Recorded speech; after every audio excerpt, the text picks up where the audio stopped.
Ngā taumata o Tarangi, ngā taumata e ahu mai, no tiki o rangi ngā taumata e ahu mai, no te tā tenei a tūpuna, tenei te taumata kāke, e ke pānuku e hohoro, haumi e hui e taiki.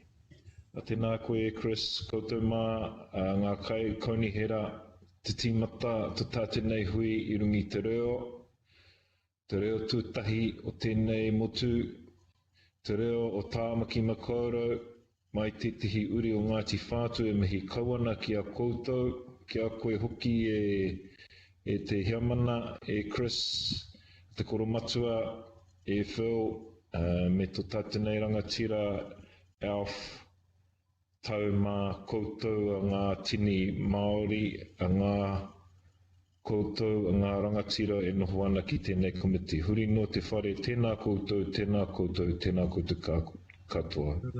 Kia ora, Chris. Kia ora, Ren. So, members, welcome. It's great to be convening here in a real room, the reception lounge at Auckland Town Hall in our city of Auckland. So here we go with the Planning Committee. And I will run through the apologies first. I have an apology from Councillor Fletcher, who, of course, as we know, is on bereavement leave, and we acknowledge the passing of her husband. We have an apology from Independent Mahere Statutory Board member Leanne Ngamani for absence, and Councillor Daniel Newman for absence. And I will move accordingly. Can I have a second, please? Councillor Bartley will second. I'll put that motion to acknowledge those apologies. All those in favour say aye now. Aye. To the contrary, say no. Declare that carried. Thank you, members. Under item 2, we have no declarations of interest to date. Are there?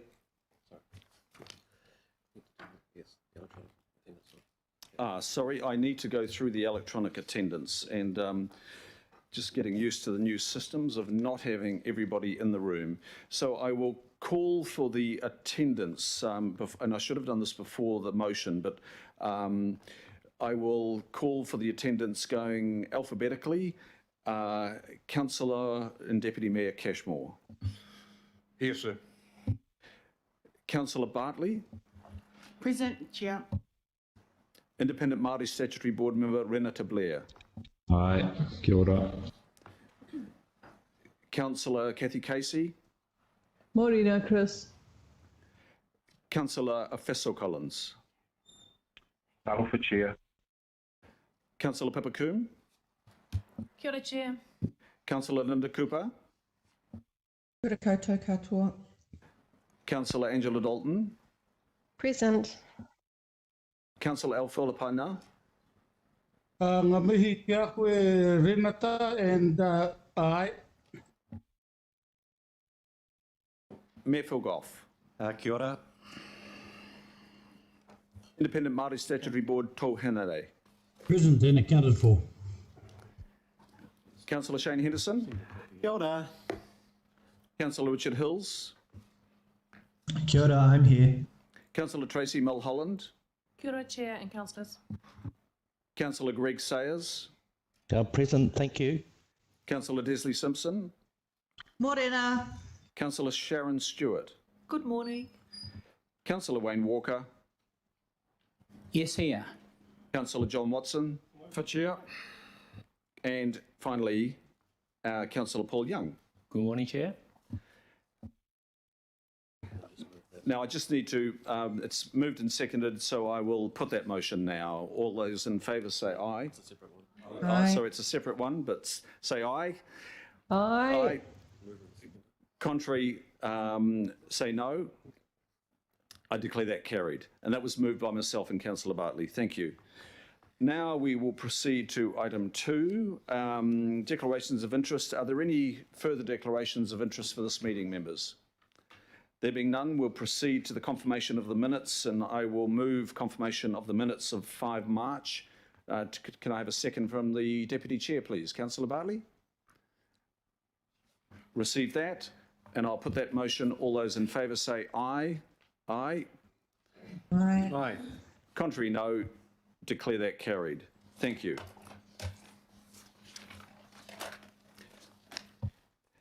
Members, there was receipt of a request for public input from one person. It was related to the water restriction effects on the washing industry, the house washing industry.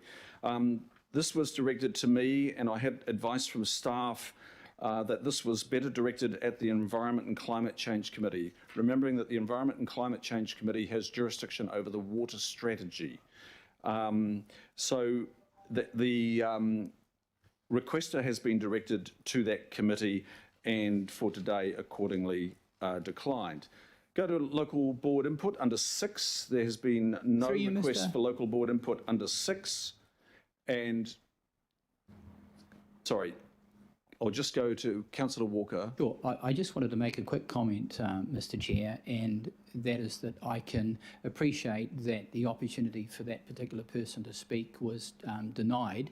Having said that, what I would say is that I did engage with them and have circulated to all the councillors by email this morning essentially the information that he wanted to convey, and I've also got it here in hard copy. So just mentioning that. Thank you. Okay, and yes, it's your prerogative. You're most welcome to distribute that information. That's great. Thank you.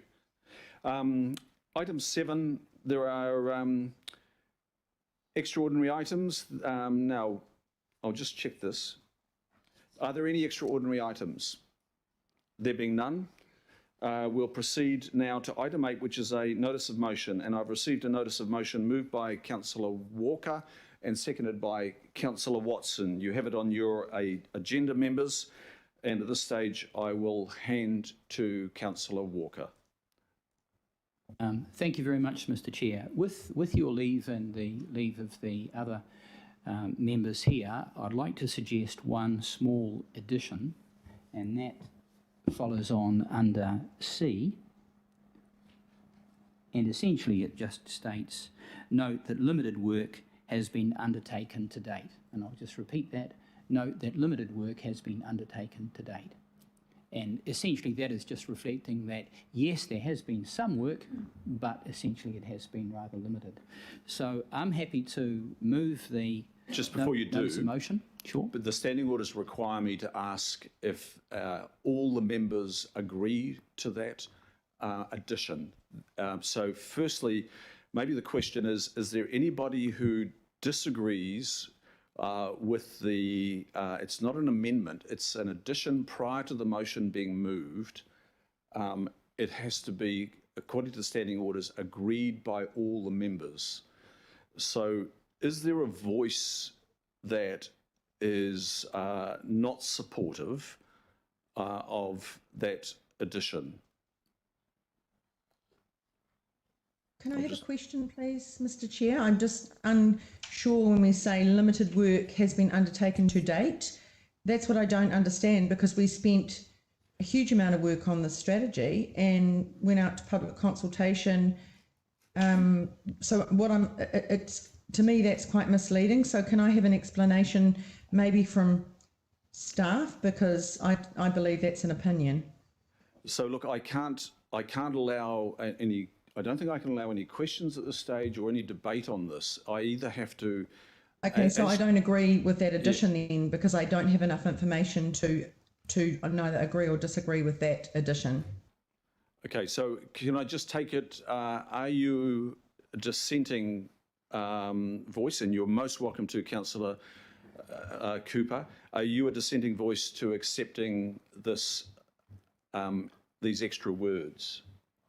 Well, yes, because we've done a huge amount of work on this document. It hasn't been adopted yet, but that's the problem it here. says, yeah, I don't agree with limited work. The words limited work has been undertaken.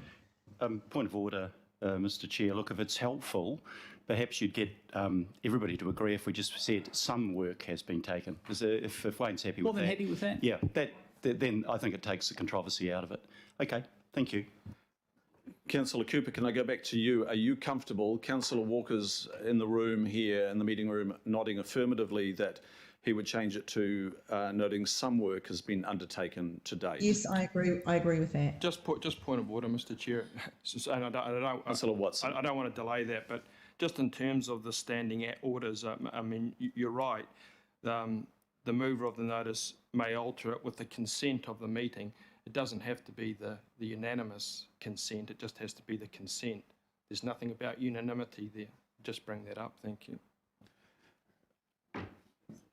Look, I don't think I need to check that. I think we need to work. I've always assumed that a consent was all the members agreed. But what, look, can we take advice on that, please? It's been agreed to and we'll proceed. Thank you. Councillor Walker, back to you. You are ready to move, and Councillor Watson to second your notice of motion with some minor word changes which have been agreed. Okay, thank you very much. So you've all got the notice of motion in front of you. I'll just make one comment first, and that's the reason why it came to this committee rather than the Environment Committee, and that is because of the utmost urgency. And I would just like to emphasise that it's the savings that we make now and the savings that we make on a daily basis that are going to impact on the days ahead in the summer. Waiting days, weeks, months really doesn't cut it. So you've got the various items on the notice of motion there. I'll just run through them briefly. So first of all, A focuses on a water conservation campaign that involves both Auckland Council and Watercare. So the concept is that this is an all-of-council response, and council needs to show leadership. And in respect of a campaign, the intent here is not simply around just communications. There are a whole array of things that council and Watercare can do. And in point of fact, many of those things played out in the 1993-1994 water crisis that I was very involved with. So we've been there and done that. We know the sorts of things that are required. And if I just go through them briefly, the need to conserve water, that's self-evident. In fact, we know that the supply side is limited. So the most important thing that Aucklanders can do is to conserve. Obviously, there are a whole variety of measures to assist in conserving water, and there are a whole range of alternative water sources. And I'll just speak to that really briefly. Quite obviously, there's the water that Watercare is responsible for, and that's the drinking water and the wastewater. But then we've got bore water, spring water, stream water, storm water, roof water, grey water, sea water. There's a whole lot of other waters that all have potential, some of them significant, that go beyond Watercare, and that goes to the response on the part of council in terms of a campaign.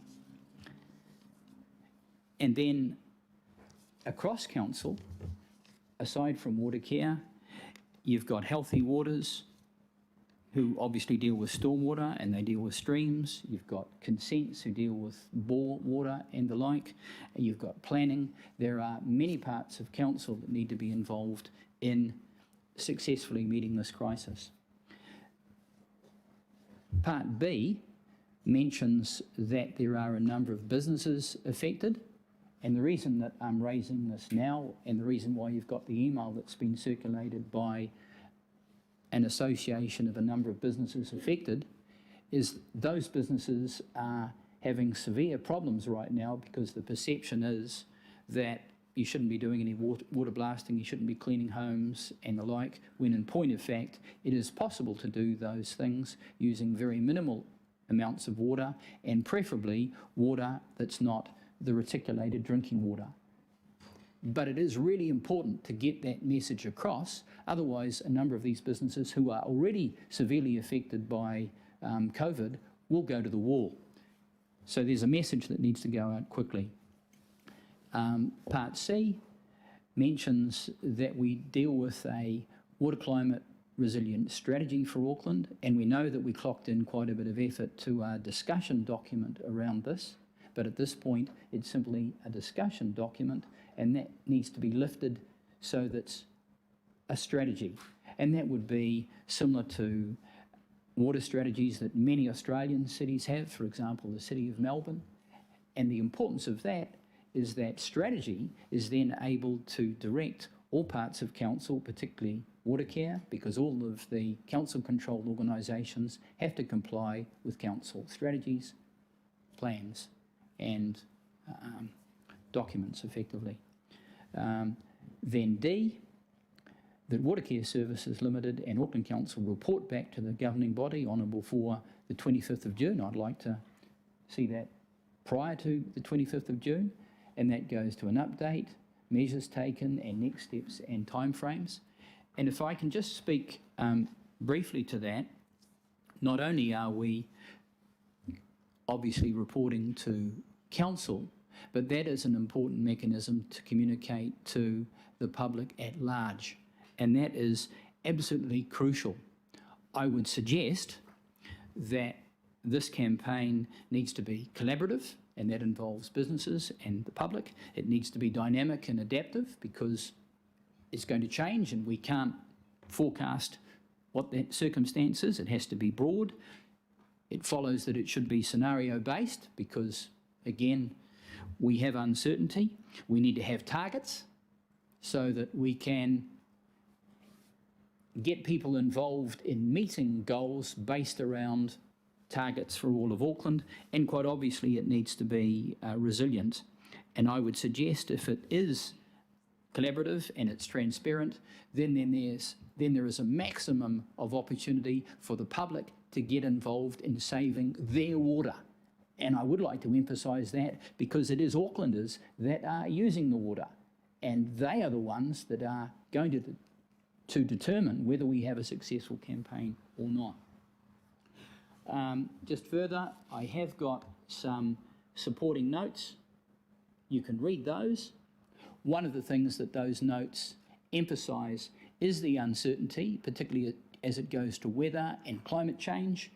And I would draw your attention to the excellent article in this morning's Herald by Jim Salinger, who is pointing out that there are changes in the weather that are due to climate change. That is his view, and I agree with that.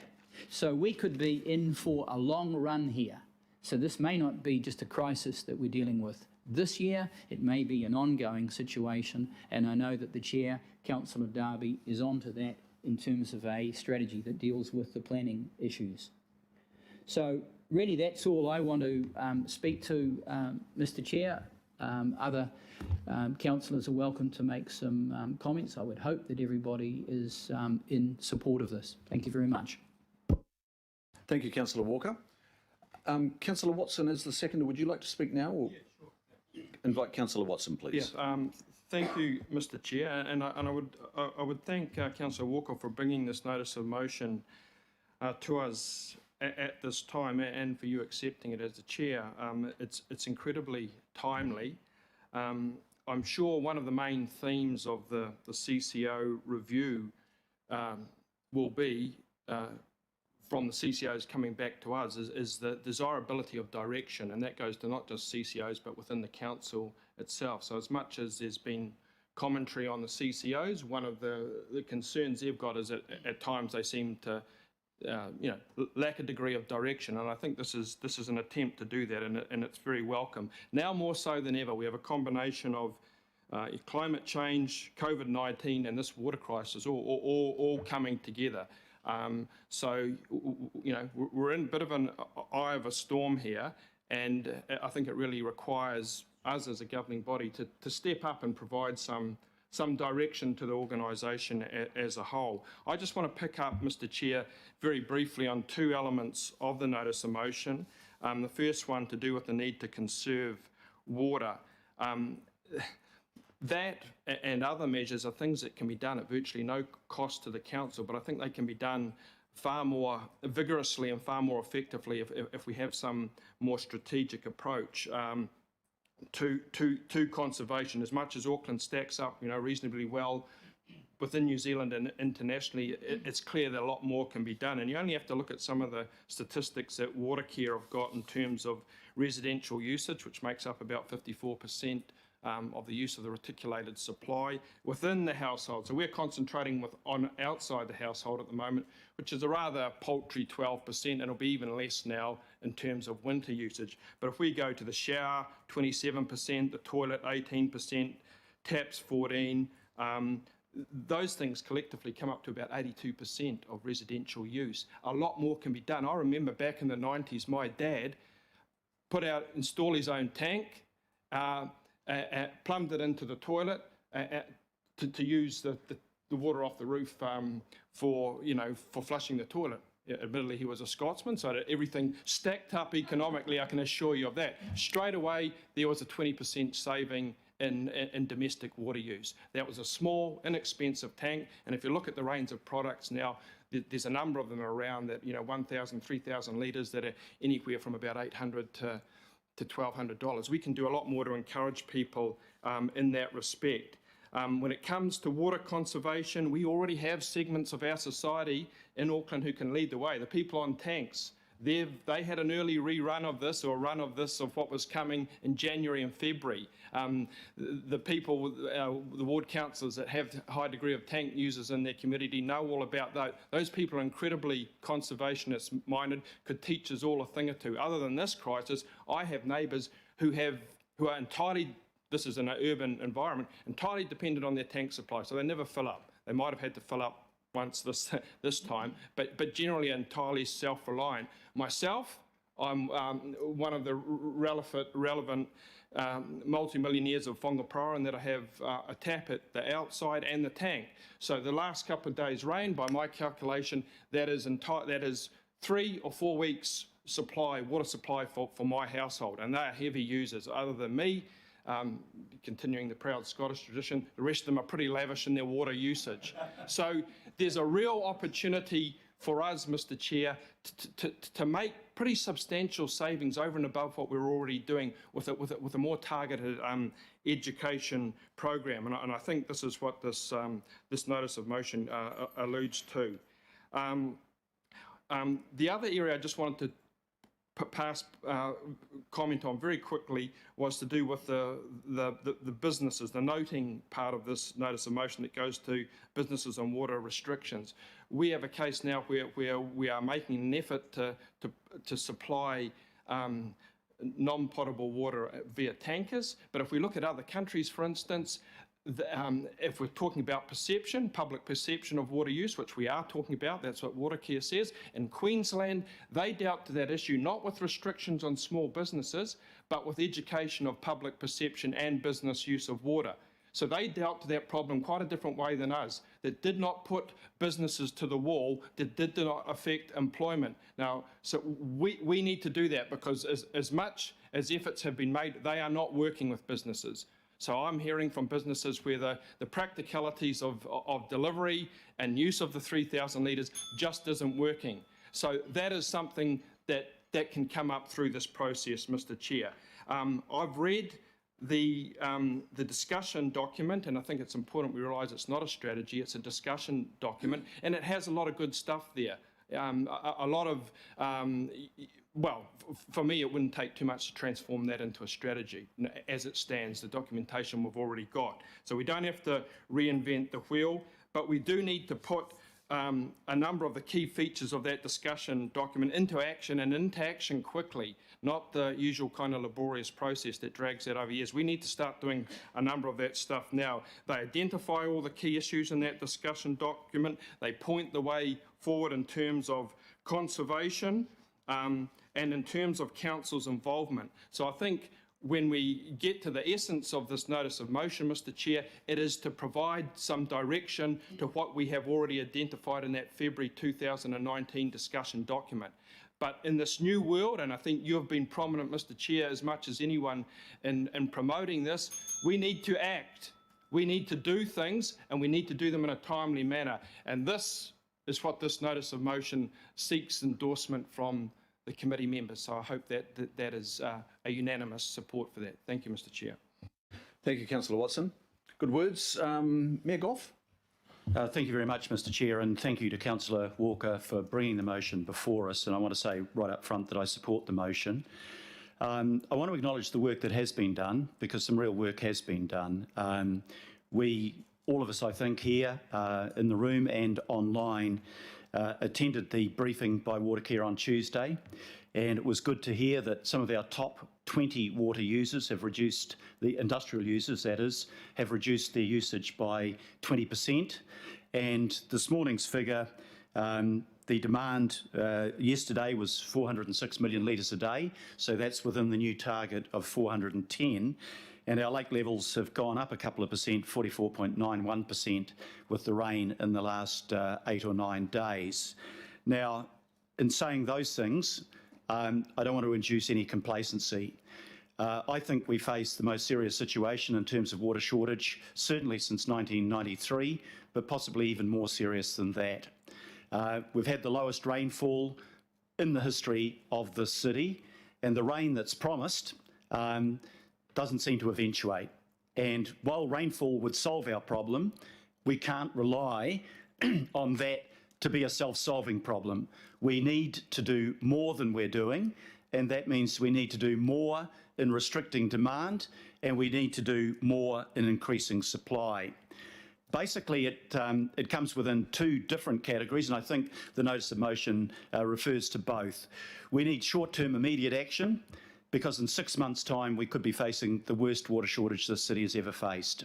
So what we're doing is good. The Watercare has told all of us that they've increasing the daily supply by up to 50 million litres a day from the Waikato, from Pukekohe Bore, from Hay Creek Dam, and from using non-potable sources for construction.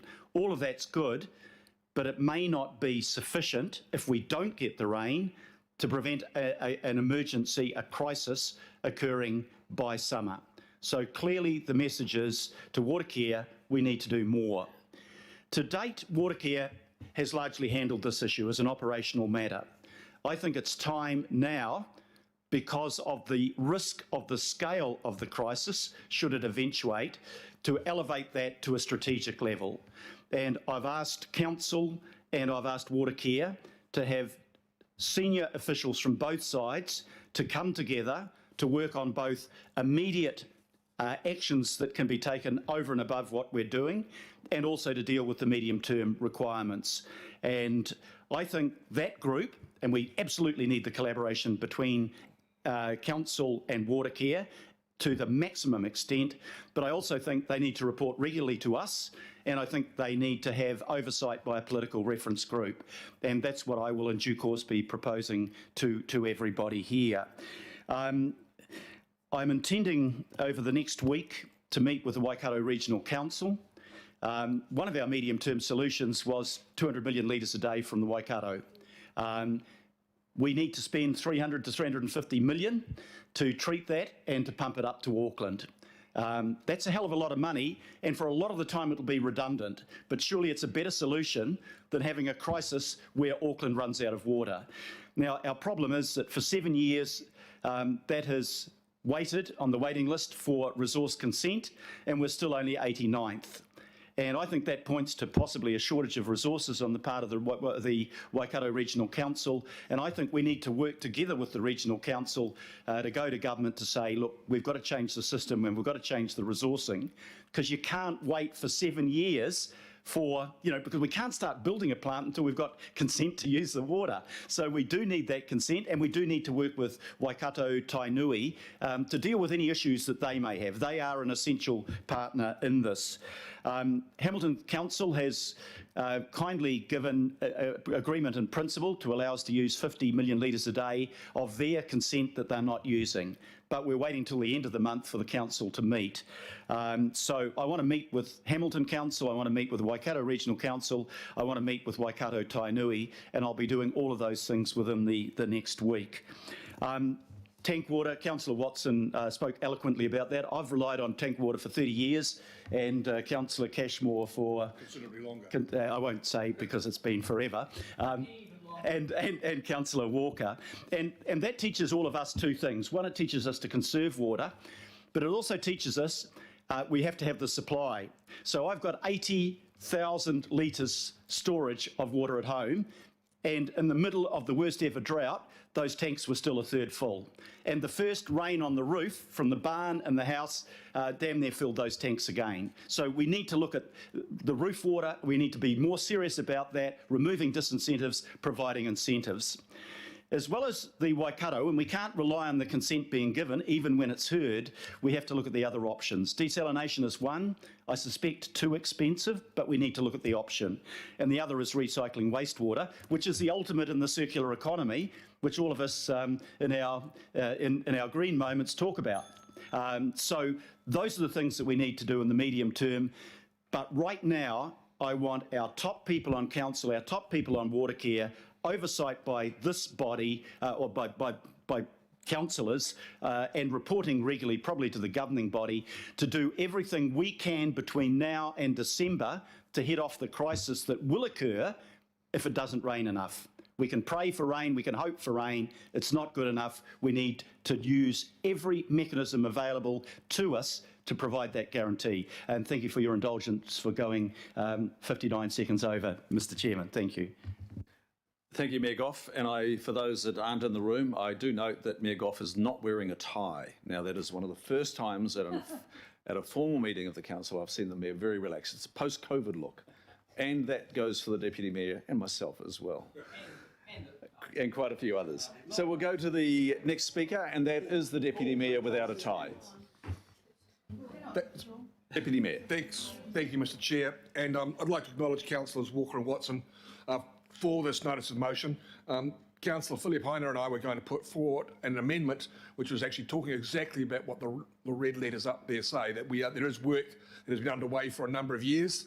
But what this notice of motion does is says we need to put the pedal to the metal and extend it and make it move faster and quicker. We need to be the masters of our own destiny with water. Short-term solutions might give us a few more thousand litres a day, potentially 50.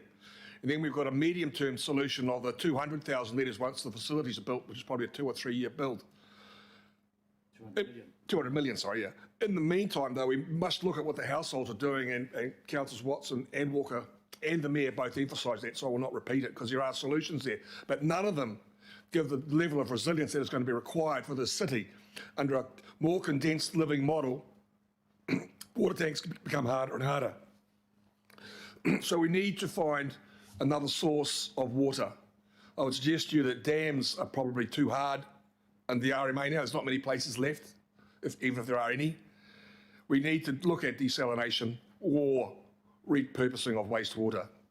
And we can't wait for what is in the water care plan, asset management plan about that. We need to move that forward faster, and we need to work with water care collaboratively. Councillor Walker, I commend you for saying let's work together to find a solution. Let's work together so that we do become the masters of our own destiny to build that resilience that's absolutely critical for this life-providing resource that we must have right. All of this will come at a bit of a price. And we have to ensure that that price is recovered via water care and the volumetric charging system. You borrow assets and it's paid back over the usage of the water. That is a fair and sane and sensible way to do this work. Again, Mr. Chair, thank you for the indulgence. I'm happy that Alf and I were able to pull that amendment, and it was what we were suggesting has actually been incorporated in a short sentence in C, and it's appreciated. And I really look forward, Mr. Mayor, to working with water care and working with the Waikato, who we have quite a good relationship with now, to move this forward in a manner that actually can deliver results, not only just for Auckland, but also for the Waikato and for Tainui. So thank you, Mr. Chair. Thank you, Deputy Mayor. And call upon Councillor Coombe, please. Kia ora, Mr. Chair. Thank you, Councillors Walker and Watson, for bringing this notice of motion. I think you've given us a useful valve for being able to have a discussion on this. And obviously, it sounds like there's a lot of, we all feel very supportive of, particularly around a climate resilient strategy. And I just had some very brief things I just wanted to note and acknowledge. was that the local boards have been doing a lot of thinking about this, and I mean, it's unfortunate that it's taken us a drought to really focus our minds on the fact that we've had a water strategy that seems to just be dependent on praying for rain each year, where obviously we need to bring together all the various strategies, all the various options that we have for in terms of a climate resilient strategy. And the FO, I just want to acknowledge the FO local board, Jessica Rose has brought a notice of motion, and Alexandra Bonham for the Waitemata local board, and they have also asked that we progress a climate resilient water strategy. So there's lots of parts of council thinking about this, and I think it's good for the governing body to bring a focus to it as well, and then acknowledging that this work is underway, and it does sit under the Environment and Climate Change Committee, that we do have that in our work program to have a water strategy. So I think this has put a bit more urgency into this work, and I hope we can progress it faster. And I do commend everybody to listen to Andrew Chin did a very good interview with Jim Mora on Saturday morning, and I must say I learnt more from listening to that interview, very short interview, very good, about the barriers to putting in rain tanks that we have on council and the lack of incentives to actually have water resilience. And Andrew made some very good points about it's not just necessarily a way of ensuring that we're resilient in a drought. This is in terms of being able to, where we have natural disasters, there's a whole range of reasons why we might want to have water stored on our property. So thank you, Andrew, for that interview. And thank you to the local boards who are also pushing us along to develop the strategy. Kia ora. Councillor Coombe, thank you. I just want to make draw one thing to members' attention. Under D, Councillor Walker, would you be okay? I think this is pretty procedural. The date has been changed. It is now in our diaries for the workshop. This is the workshop that came out of the meeting where we imposed the water restrictions. That workshop is on the 1st of July. It's all good? Yes. Thank you. Now, because it's a change, I just need to check with all the other members as well.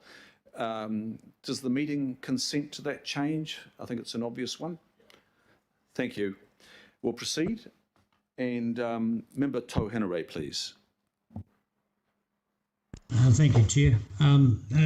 Just a couple of questions I have, and listening to His Worship the Mayor, that he will endeavour to meet with Waikato Tainui this coming week.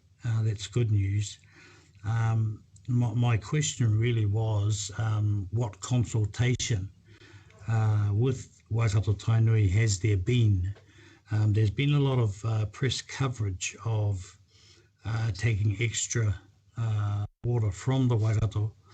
And I was wondering, and not a question of you, Your Worship, but of our officials, what consultation has happened, or what consultation will happen over the taking of extra water? Kia ora. Kia ora tau. Can I just, I'll just find out where that question's best answered. I might go to the Director of Strategy in the first instance and then to the Mayor. Thank you, Tau. Thank you, Mr. Chair. Look, I don't know enough details, so perhaps if I could pass to the Mayor, who I think does have some more details on that. Thank you. Yeah, thank you very much, Member Henare.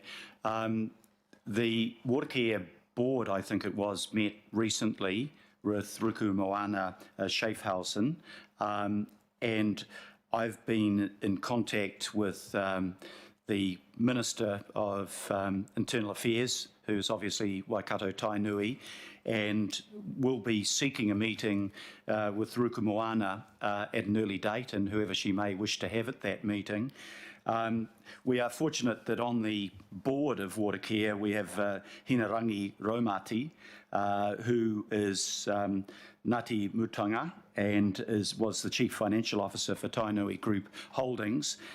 So the Watercare itself says that on their board they are getting an input from Māoridom, but I think having a meeting face-to-face with Waikato Tainui is important.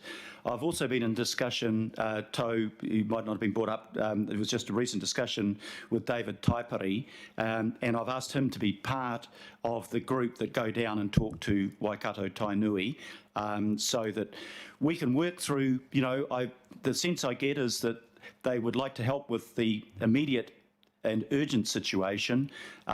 They have some issues about the longer term proposal for 200 million litres a day, and I think it's important that at an early point we start to have those discussions and work out, for example, how we, through Watercare, can collaborate on big issues facing Waikato Tainui, like trying to improve the quality of the water in the Waikato that over the last century has been pretty degraded. So if they're part of the solution for us, we can help with the solution for people in the Waikato in terms of making sure that we can improve the quality of that river.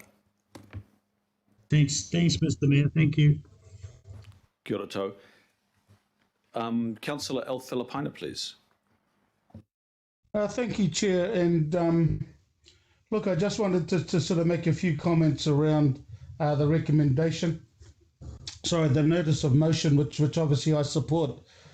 But I want to point out that hopefully everybody's read the our water future, because in there it covered everything that I'm seeing in this notice of motion.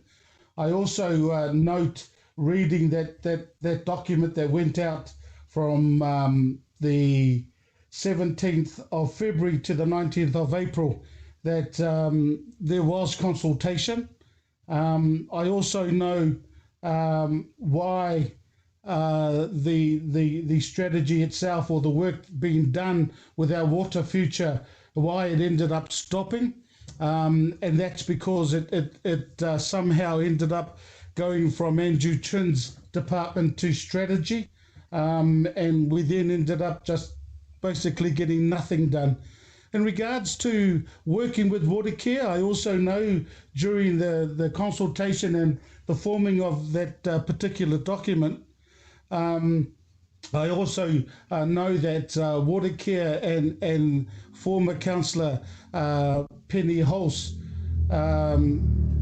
they ended up having oversight in regards to the governance, because it was important to work with Watercare and all our stakeholders. So, Chair, it's this notice of motion, it's good on it, but I would have loved to have more stronger comments made in the noting some work, because there's been a heck of a lot of work being done. I obviously, when I read the notice of motion, was surprised that it was accepted, Chair, because a lot of the stuff that has been mentioned in there, as I said previously, is being done anyway.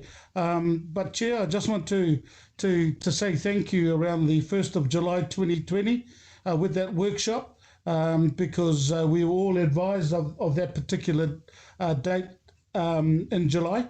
So I look forward to working still with Watercare and still with our stakeholders around this. Thank you. Thank you, Councillor El Filipaina. And call upon Councillor Richard Hills, please. Thank you, Chair, and thank you to Councillor Walker and Watson for bringing this forward. Clearly, everything in it I support, and it's good to have a renewed focus on everything that's said there. I will just say, and backing up a little bit of what Councillor Filipaina said, Watercare or others may get a little surprised at some of the comments because of what we've already supported as a council. We obviously, Watercare was the first CCO to have a climate change strategy, announced in January 2019, and that came to us with that. They also had their water efficiency strategy in 2017 that came to us as well, on top of our water future document that went to all local boards. Everyone fed back, we fed back on that, and it was supposed to come back to the Environment and Climate Change Committee. Pippa and I worked hard it wasn't originally on our work program. We got it on our first meeting in March. We approved that work program with the water strategy in there to be done this year, and also it was in our terms of reference, water and the water strategy. We obviously couldn't bring it to that meeting as we were approving the work plan in March, and the climate change the climate action plan took up most of that meeting, and then obviously we had COVID and we have not been able to have another meeting. So I'm glad that this is being discussed now at Planning Committee, as we don't have another committee until next month. So we'll really implore the staff and others to really build on our Water Future document that we've already had. But we must acknowledge Watercare also having a head of sustainability for about 18 months now, and I met with Chris I think in February on their plans and their work, and also the campaign that Council and Watercare have already been working on. So yes, we can increase the visibility of that campaign, and I agree with what Councillor Walker is saying here, but we also had a survey done in April, a council survey that said 97% of all Aucklanders know there's a water shortage and they all need to save water now, and then about 65% then listed a number of things such as having shorter showers, having not washing your car and things like that they were aware of. So that was a month and a half ago. So with 97% of Aucklanders saying they're aware of a water shortage and that they need to save water due to the work done by the Mayor and others, but also Watercare, and there's billboards and bus stop signs and things that have been up since February and March in our area, as well as the pamphlets in every Watercare bill that the drought was coming. But also consider that this is about climate change. We're being told that this is a one-off, 1 in 100 year, maybe 1 in 200 year drought, and yes, looking at the patterns of the last couple of years, this time last year we were 70% full almost of the dams. I mean, even at Christmas time this year we were almost, I think we're at 90%. That was only 6 months ago, we're at 90%. So we couldn't probably have foretold, looking at the last 3, 4, 5 years, that we would be in this dire situation now. But this, we need to act drastically on climate change and also plan for the future, because this is going to continue to happen. In January and February, we only received 10% of the normal rain that we receive in January and February. That is maybe a one-off this year, but these one-offs will continue to become a pattern, no doubt. And we aren't getting the heavy rain we usually expect. And it is pretty scary for all Aucklanders, but also for the businesses and others that Councillor Walker and Watson mentioned, that their livelihoods rely on water, but all of us rely on water. On the water tanks, and I'm glad, Mr. Chair, that you're coming with a plan change to help deal with that. It is extremely confusing for people to try and put water tanks in, water storage, grey water recycling. I've been looking at, and the Ministry of Health is opposed to that, and it's extremely expensive for the user to plumb it into their house. It needs to be emptied daily. It won't actually make a huge difference in a drought situation like this. On new builds, we're doing some great work there, but we don't have it on every new build. When you subdivide or put a unit on, there's detention tanks, but not retention tanks. So some the Building Act and others, require it for stormwater issues, but many people aren't able to use that water. It has to slowly leak. So that is confusing for people. But I must acknowledge Aucklanders do a lot better than Wellington, about 100 litres a day per person less than Wellington. Sydney and Melbourne, we beat Sydney by quite a mile. Melbourne is about the same as us. So we're doing great, but we need to plan as a city far faster. And happy to take up that and involve Councillor Walker and Watson as much as we can in the whole council and Independent Multi-Statutory Board and local boards and CCOs, because this is a climate change issue, a water issue, but we can't just focus on it at emergency times like this when there's a drought. We have to be focused on this all the time. Thank you. Kia ora, thank you. And now call Councillor Shane Henderson, please. Thank you, Mr. Chair. It's nice to speak in favour of this motion, actually. It feels good. And I want to thank the councillors for bringing it. I think I need to make a couple of points here that Auckland residents actually do very well as it is. They do great at managing their own demand. And I want to thank everyone for doing that, and especially compared to other parts of the country. To me, this is a supply issue. It's not just so much of a demand issue, it's actually a supply issue. I want to thank Councillor Watson for bringing up the tank issue. There are plenty of tanks in my ward in Waitakere, and I want to acknowledge Waitakere City Council that we're leaders in that area. They were starting to open that conversation about things like repurposing of wastewater as well during that council. And I want to acknowledge Penny Hulse for her leadership on this issue. I agree with Councillor Hills that this is a climate change issue. We've heard different stories around this, but we've had droughts and unexpected dry spells for the last 3 years, and climate change modelling is at least clear that weather will be more intense and less predictable, and therefore it's important to build resilience into our city's network so that we can guarantee supply for future generations.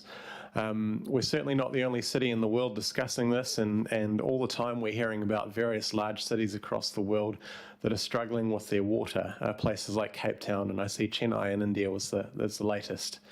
2.3 billion people in the world live in areas of water scarcity across the entire world, and that situation is getting worse and worse with climate change. So through this kind of work, I want us to lead on this council to say that we can guarantee the supply in the future for Auckland residents, and we can lead on this issue. And I just want to wrap up by saying that point C in particular is a very important one for me, and I thank the mover and seconder for raising it. Look, hoping for rain is not a plan. We need a plan for resilience and for that to be implemented. Thank you.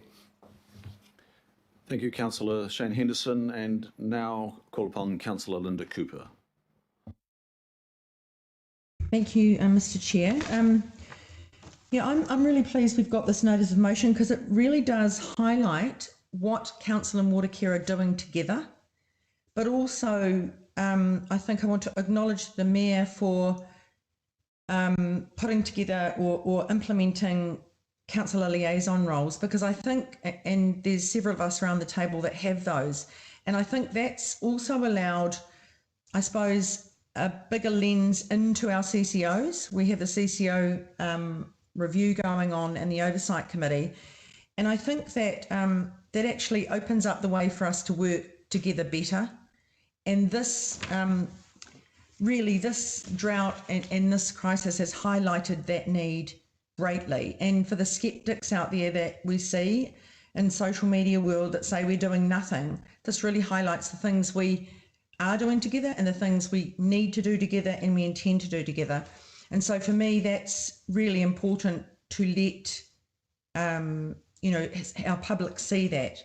I just also want to acknowledge and talk about Councillor Coombe talked about Andrew Chin's interview on Radio New Zealand on Sunday morning with Jim Mora, and you can get that online. It is an excellent spelling out of what is being done, but also what we need to do. And what I've seen really in this is it's about there's a responsibility, a joint responsibility across our council family and our planning department, regulation, our environment strategy, and also government changes that are needed. And I think this kind of action working together will strengthen our relationships as a family, because there is criticism that we're not doing enough together and side by side, hand in hand. And I think that will give the public more confidence. In terms of tanks, I just wanted to talk about that. I mean, I've had one since I had my 1994 drought baby, and she's coming up 26, and we've had a rather large tank hooked up to our washing machine and our outside water for many, many years. And though that's really good to have, and we want to encourage our rural tank people who rely on tanks to actually look at putting another tank in, just looking at how much water care we're delivering, a megalitre, that's 100 million litres a day to our tank people who had tanks. And so tanks aren't always the answer, because in the end, a lot of those people with tanks had to rely on the metropolitan water supply. And so we do have to look for other ways of doing it. Even a tank needs to rely on town water, as we can colloquially call it. And there was 44.5 million litres given out to tank users earlier in the year through Watercare at the cost of $1.4 million. So I think that's an important thing as well. We've got to look everywhere to be able to increase our source. And even our water savings will only put off the time when water runs out if we don't find water. So I really acknowledge Aucklanders for being great savers of water, but there's the other side to that. We need to look at the supply. So I support this because it really spells out what we need to do together right across our council family. Thank you. Thank you, Councillor Cooper. Good points all. So members, briefly, I also support this notice of motion coming from Councillors Walker and Watson. In some ways, yes, it does reinforce some of the things that we've been discussing, but it goes further than that. It actually creates an even greater urgency. I don't think there's anyone around this table that does not consider it an urgent matter that we address this matter, but it just points us very firmly in a direction. So we've got to address some short-term issues, and then we've got to strategically plot a course for the long-term future. And that future has got to be different to the one that has been mapped to date. And I think both councillors are reiterating those points. So they're giving urgency. And I think the other thing that the councillors are saying, that hopefully we will all back up here in our vote of support, is that they're saying that the buck stops here at this table. This is where it stops. And it can't be just pointing over to Watercare. It is our responsibility. And we will work with Watercare. We will work with our strategy unit. We will work with our planning unit. We will work with our Healthy Waters unit, all together to resolve this in the short term and the long term. But I can't help but think that we maybe have not exercised the accountability measures that are at our disposal. And so I think we need to, I acknowledge that, and that we do need to have this stronger oversight, which this motion is emphasising. Having said that, when we confirmed the water restrictions, we also confirmed a joint workshop, the beginning of a much stronger collaboration, rather than the council making a decision in isolation of Watercare and vice versa, that we actually come together and we canvass these issues together, face to face, and arrive at decisions that will endure and serve the city well going forward. There's been some discussion about rainwater tanks. It was just in the early stages of COVID when I had a discussion with Andrew Chin, who heads up our Healthy Waters team, and discovered that a rainwater tank to be located in a side yard requires a resource consent that could be more costly than the tank itself. Clearly, there's work to do. And so there will be a plan change report coming to the Planning Committee following a workshop of us all to consider moving that from the costly discretionary category to making it a permitted activity where somebody does not have to expend $2,000 to $5,000 getting a consent for a tank that costs $1,000. So it's simple things like that. In the Retrofit Your Home program, there is assistance, there's financial assistance provided specifically for rainwater tank installations. And I don't think enough people know about that. We need to talk about that. And that will be confirmed in our emergency budget, one of the pluses of the emergency budget. And this afternoon, the chairs of the Planning Committee and the Environment and Community Committee are meeting with staff to discuss the development of the water strategy. So a lot is in train, but the councillors who have put this motion before us today are emphasising at an even higher level, and I thank them for it. There is much talk about how efficient we are in our water consumption, but I think we need to look at the cities that are challenging us to be the most livable cities in the world, not other New Zealand cities. And those cities are cities like Copenhagen, which had 2 years ago put in place a target of per capita water consumption of 100 litres. They reached it last year and they've reset that target now. for 2025, and I think it's 90 litres per capita compared with our 160. Vienna is another city that pops up as one of the cities challenging us to be the most livable. It has a per capita water consumption of 130, and it's also achieved that along with Copenhagen by very strong demand management programs and incentives. They do have costly water, but it's their demand management program that has got there. On that, we have Watercare's water efficiency strategy, which Councillor Hills referred to.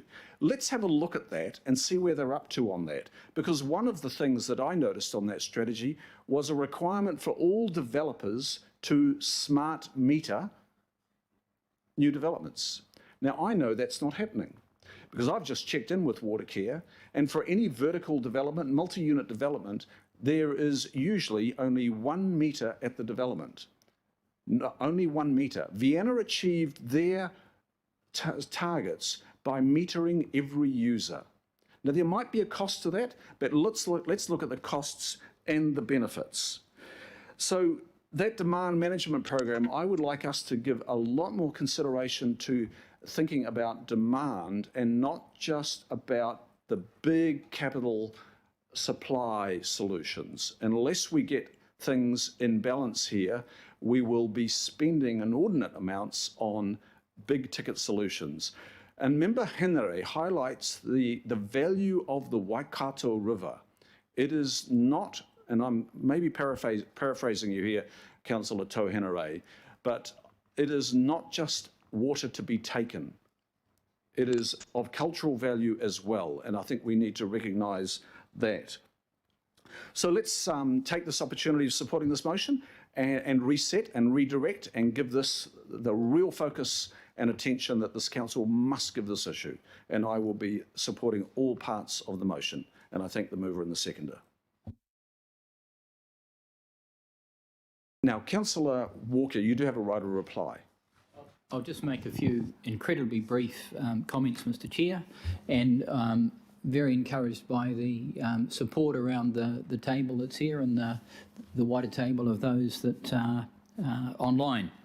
So quite obviously we've got urgency. I think everybody's reflected that, especially yourself, and that's marvellous. There's been a strong emphasis on action, which goes to that, and obviously we need action now. There's been mention made of the local boards, and I did acknowledge them in my supporting information. There are a number of local boards that are taking action on this. Of course, more than anything, the real key word is around collaboration, and that's collaboration across all of council, but collaboration in the wider sense with all of Auckland, because it's the decisions that individual Aucklanders and households make that will save us, both immediately and into the long term. So that's the public aspect of a strategy. Quite obviously, you've mentioned that we need to have strategic oversight. Agree with that completely. That's implicit in this. And yes, smart meters, and I think what I'd say to that is you've got meters that you can install, smart meters that give you real-time information in a household. You can even pinpoint from the smart meter what the signature is of the appliance that is using the water. So that sort of technology is available now. We should have that in our homes, because then the business, the householder, they're in control, and that's really where it's at. So look, thank you everyone for the support, and I look forward to some action on this. Thank you.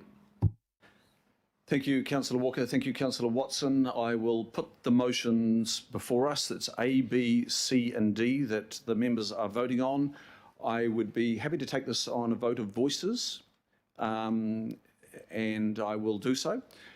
So members, can you please cast your vote now? All those in favour say aye. Aye. Aye. Aye. And to the contrary, say no. Thank you. I didn't hear any contrary voices, so Councillor Walker, would you like this to be noted a unanimous vote of support? Yes, please. Thank you, and we will note accordingly. Thank you, members.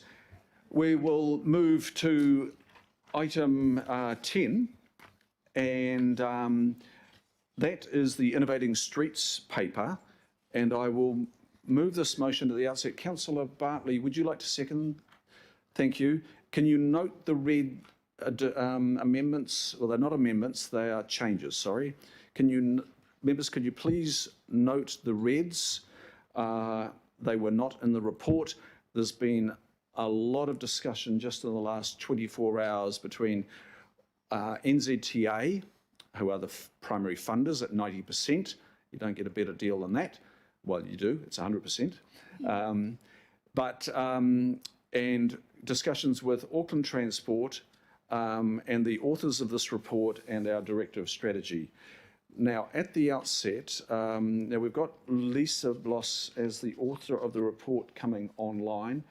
I'll ask the Director of Strategy if she would like to introduce. Do you need, Megan, do you need to cover the amendments, or will the author cover the amendments, or the changes, I should say?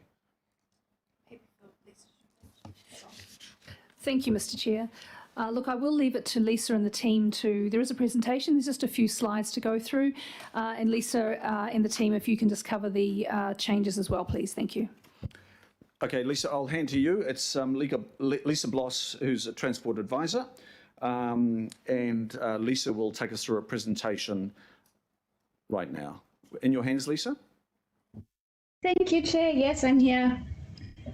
Kia ora koutou. So my name's Lisa Bloss and I'm part of the Transport Strategy team at Auckland Council, and we'll be presenting on the joint Auckland Council and Auckland Transport submission for the second round of the Innovating Streets Pilot Fund today.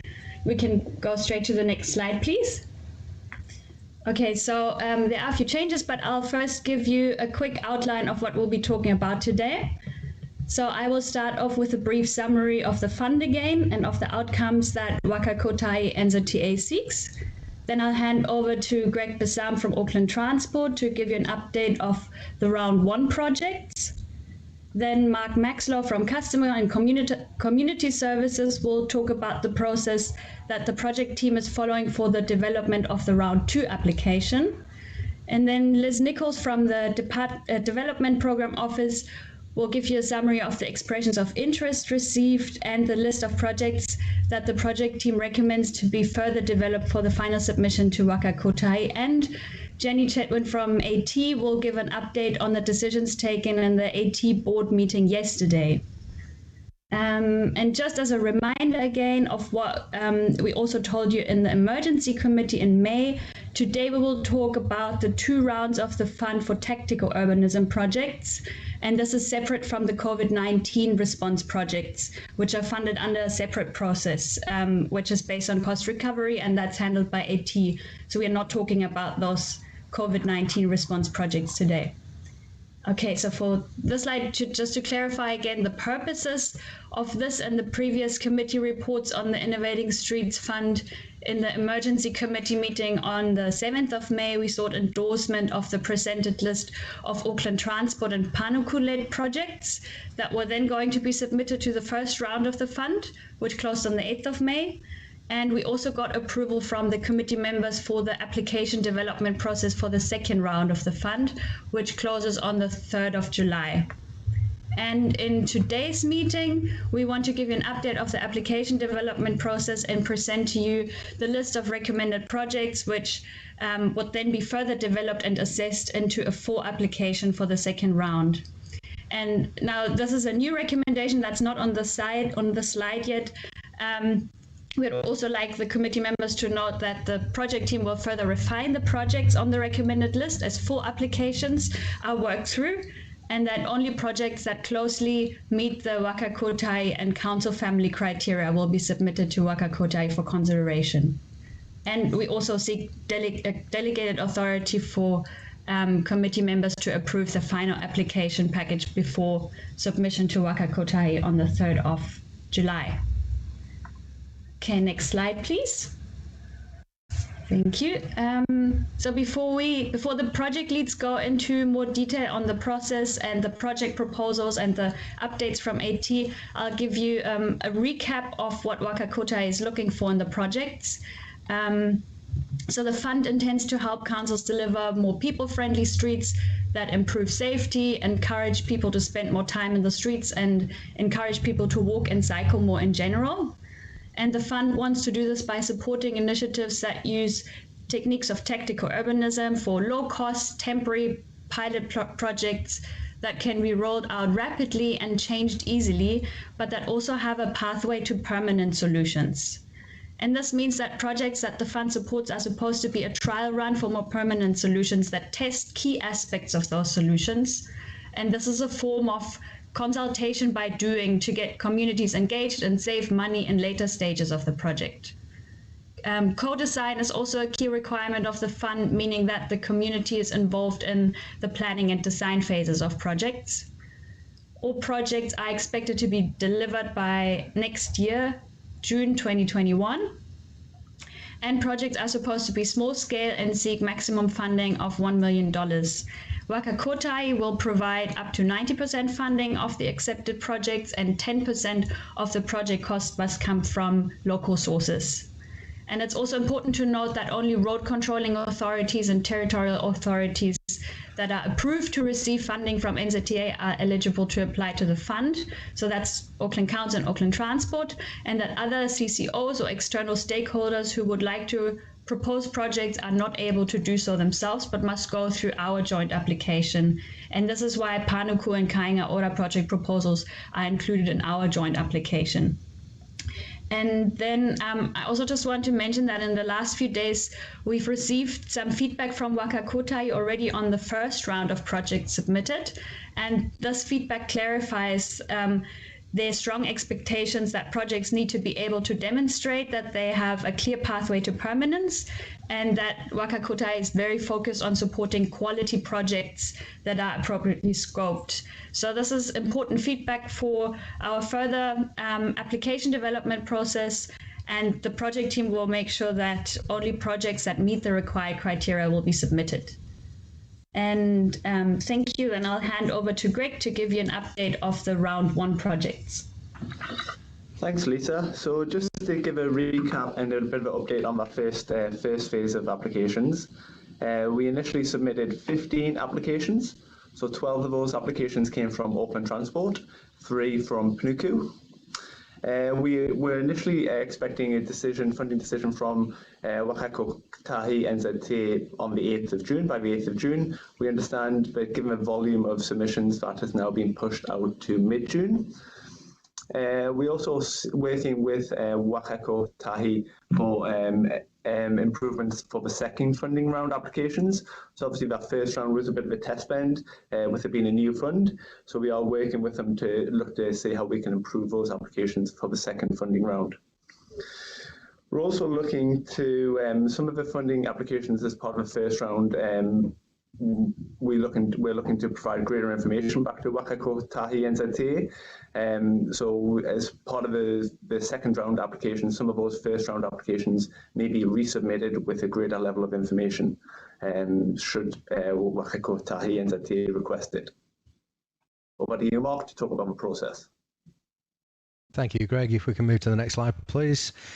So this is our high-level round 2 funding process. Just a reminder, the applications for the fund close on the 3rd of July. Going back to the 7th of May emergency committee meeting, the project was initiated for round 2, which is essentially a cross-council Auckland Transport Panuku project. And at the early stage in the development phase, expressions of interest have been sought from various different areas. Each local board has been invited to submit 1 expression of interest, and also colleagues from across Auckland Council, Panuku and Auckland Transport produced expressions of interest for consideration as part of the process. Should mention also that Kainga Ora have participated in the process as well. As an entity, they're not actually eligible to apply directly to Waka Kotahi. Staff have also engaged with the Kaitiaki Forum, and ongoing engagement with Mana Whenua is planned for the next stages and into the stage following successful approval of any applications from Waka Kotahi. all local boards, ward councillors and Kaitiaki Forum were invited to provide feedback on the expressions of interest and ranking as well. And that has been collated, and on the 2nd of June, members of cross-council Auckland Transport Panuku assessment team carried out an indicative assessment process for expressions of interest to be considered at the planning committee meeting today. Yesterday, the Auckland Transport Board met, and as been mentioned, one of my colleagues will be talking to that later on in the presentation. And subject to planning committee approval today, expressions of interest will be developed up in line with final resolutions for submission to Waka Kotahi in line with that 3rd of July deadline. I'll hand over to Liz.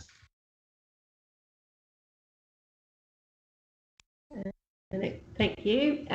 So the expressions of interest that we received through had a very wide geographical spread and were quite representative across the region, which was great.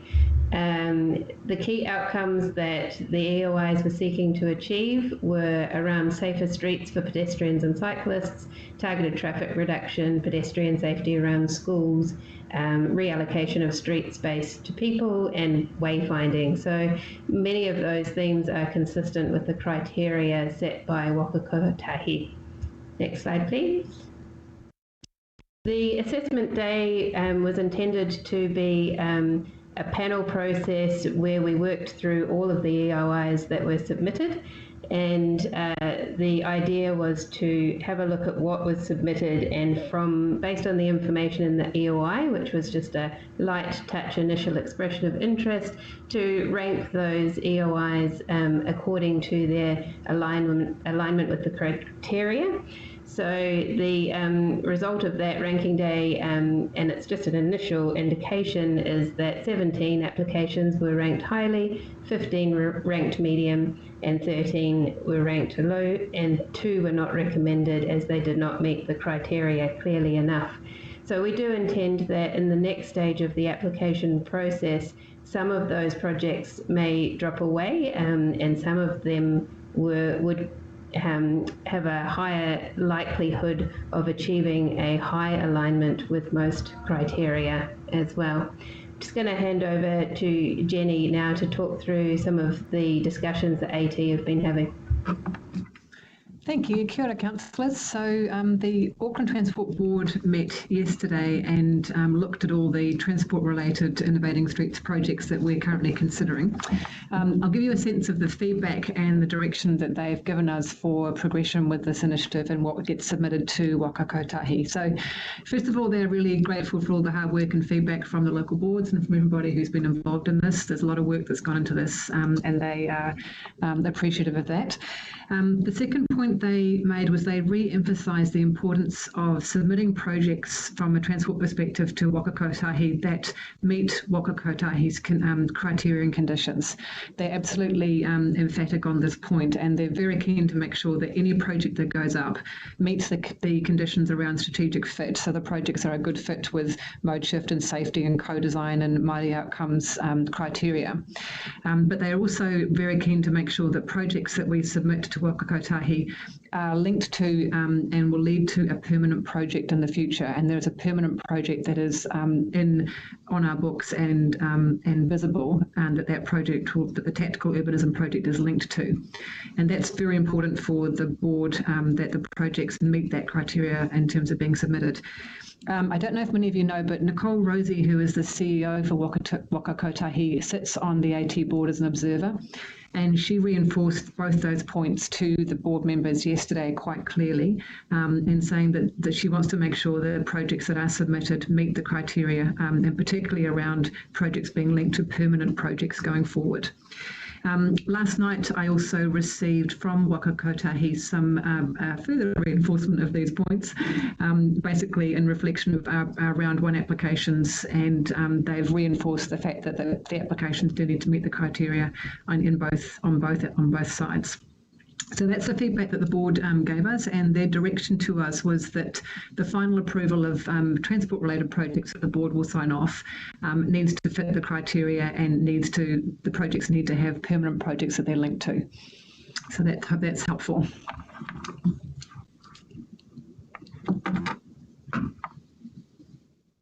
Hand you back to Liz. With you, Lisa.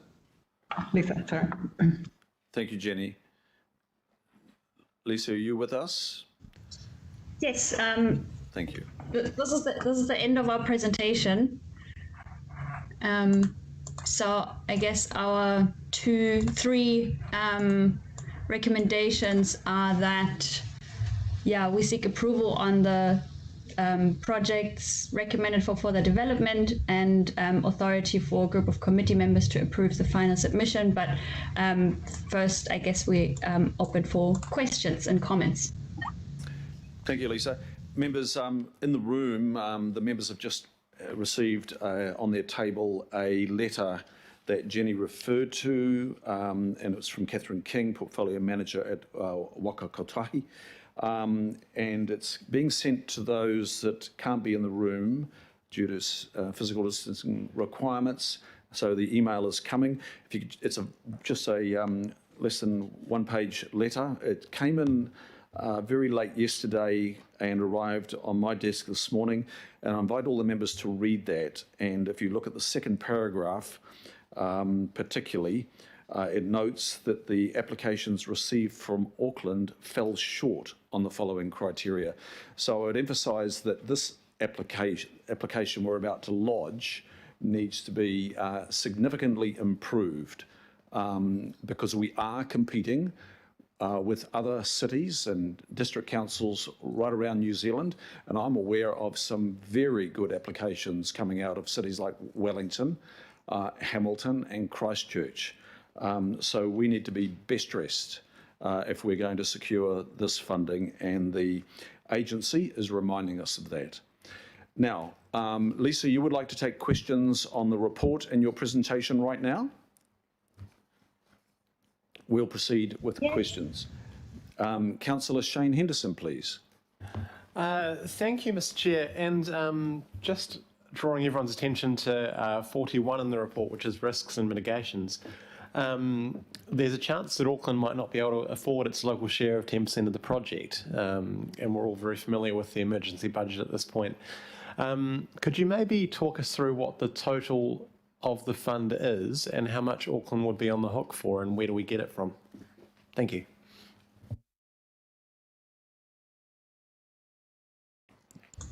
Lisa, have you heard that question? Can you reply to that? I have. Thank you. Mark and Liz, are you able to answer that question? Hi Lisa, I might be able to answer that question. In terms of the fund itself, obviously initially it was communicated to be a $7 million fund. That's then changed, and there were press articles saying it was potentially up to 100 million. Obviously that got reined back, and we understand from Whakarite that the fund is now in the region of around 20 million. So that's the kind of ballpark figure that Whakarite have announced for the fund, around about 20 million. I think Councillor Henderson, his line of inquiry was related more to the 10%. Am I correct, Councillor Henderson? So there's, Councillor Henderson is referencing para 41 of your report, where you do point out that subject to the emergency budget being confirmed, we are gathering that 10% could be at risk. Is that the question, Councillor Henderson? Yeah, and I suppose to elaborate, if the fund is 20 million, as a ballpark figure, we're the largest city by far in New Zealand. We should accept something like a half of that would be conservative for me, which means we would need to find $1 million, and I don't know where we're going to find that $1 million. Greg, can you outline the projects that have come forward from local boards? I think the assumption is that the 10% was being met by Auckland Transport Local Board Capital Fund. Am I correct? but you might want to address the 10%. That is the key question that Councillor Henderson is posing here.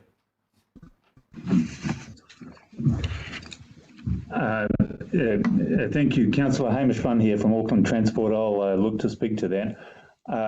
In terms of the 10% share for local board components, for those projects that make it through, yes, we're looking in the first instance for the local board capital fund to address that, to be the source of the 10% funding. However, we're very well aware that that capital fund is under an enormous pressure given the likely changes to the budget. And so the discussion at our executive at this point is that we would seek to find that from other sources for those local board projects that make it through. Clearly, that's something that would need to be examined in a little bit more detail as we go through the specific assessment process, but AT is very keen to support the local board proposals as much as we can, and those ones that will meet the criteria. So if there isn't anything from the capital share, then we can potentially investigate other sources. And through you, Mr. Chair, that emphasises your point around putting up the best stressed projects possible that meet all the criteria, so we really get the best bang for buck if we are going to get funding from Waka Kotahi. Thank you, Hamish, and thank you, Jenny. Sorry, Mr. I'll go to Councillor Henderson again, supplementary. Sorry, just a very small supplementary. Thanks for your indulgence. That's great to hear. And can I just ask, is the answer the same for tranche 1 as tranche 2? Because the first tranche had some fantastic projects in it. So would local boards be paying for that as well as tranche 2? Sorry, thank you. Through you, Mr. Chair. Tranche 1 didn't have any local board components in it. So for that, we are looking to fund the 10% out of existing project budgets. Now we'll need to do a little reconfirmation that funding still exists, but that's the intention there. And clearly, given the large FAR that is available from the NZTA, we'll be very much looking to support successful applications. Thank you, Hamish, for the reply, and thank you, Councillor Shane Henderson, for that line of inquiry. Councillor Angela Dalton, please. Thank you, Chair. And my question was the same as Councillor Henderson's, and I still have some concerns there. It's still a bit vague. I mean, you don't want to look a gift horse in the mouth when you're getting 90% return on, putting 10% in. But given where we are and the projects, I mean, I would be supporting projects that have a positive impact on death and serious injury as a priority, given what we can see is being reduced through Auckland Transport in terms of delivery. So that would be a priority, but I do have questions around how local boards are going to fund these, if this is to come out of the 2021 budget. A question for Auckland Transport, in your memo, points 2021, you make reference to delegations down to local boards. You're going to delegate. And I just want to get some clarity from you as to what that means. What type of delegation would they be expecting to take on from Auckland Transport for these projects? Thank you, Councillor. It's Jenny here. I think we need to work the detail of that out. The idea here is to give the local boards where we do submit projects that come from local boards to have as much autonomy and as much ability to work with the co-design process as possible and with their communities. We still want to work out what that would actually look like and how some of those delegations would work, but we're thinking about it as a principle of autonomy and how we can enable you and work with you better. Just to follow up, Chair, a lot of thought does need to go into that because the practicality is quite different, of course, and we're heading into an even more restricted time in terms of support for local boards. as well as the budget that might not be there. So, I mean, in principle, you've heard what projects that I would be really keen to support, but have the same concerns as Councillor Henderson as to how we take them forward. Thank you, Councillor Dalton.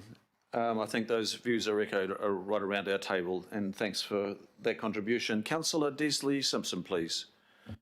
Thanks, Mr. Chair. Can you hear me clearly? We can. Oh, great. Look, I'm a third concern, and I just wondered, my question is really to you, Mr. Chair, and your seconder, whether there should be a D noting that the council contribution, the 10% council contribution is yet to be identified.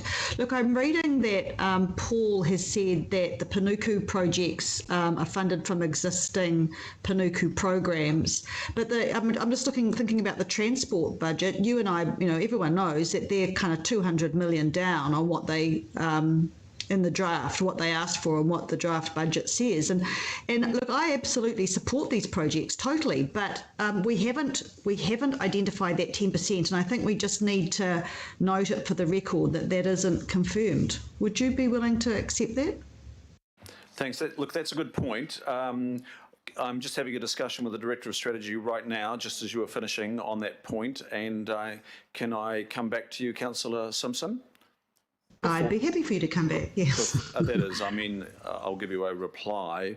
And I just think it should be noted, Mr. Chair, that's all, in some way. And I'm happy to look at how that should be noted, but it would be wrong of us, I think, to approve and, approve when we don't know how we would fund our section. So I'm happy to leave it with you in the short term until the decision is, until we vote on this.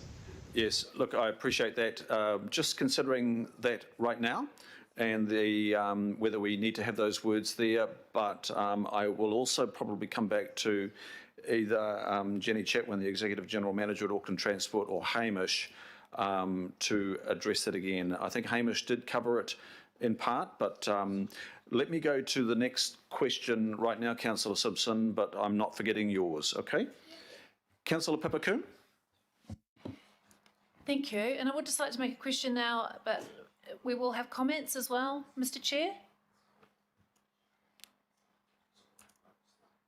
Just want to make sure we're separating Sorry, questions. now distracted by making sure I was having the previous question addressed, and I did not hear your question, Councillor Kerr. Well, I want to reserve the right to make a comment. I'd just like to ask a question now, but I would like to come back to comments. Questions are welcome now. And I can just partly answer Councillor Simpson's question, because I know, for example, with the city centre projects, the City Centre Advisory Board has already agreed to the funding, the part funding.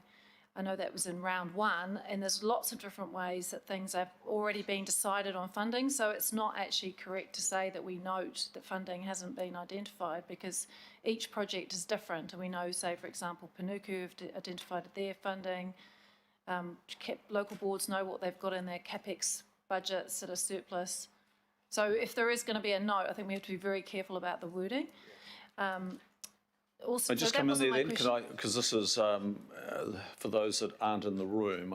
Like Councillor Simpson, I think it's about it's not fully identified, because there is the identification, as you've just rightly pointed out. But I'll let the councillor, the Director of Strategy, work those words up that reflect Councillor Simpson's viewpoint and yours, which are in some ways both Well, it would be good if it accurate. was a factual statement.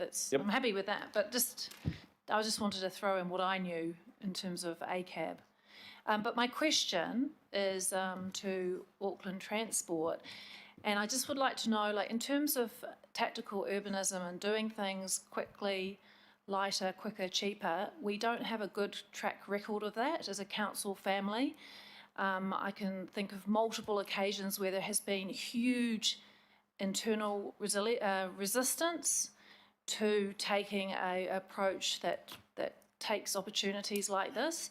And I just would like to know what is being done internally to change the culture and the skills and to empower people within the organisation to really be able to grab this opportunity and work to develop these projects and to do co-design and to do a whole new approach that hasn't been done before, and that might challenge Auckland Transport.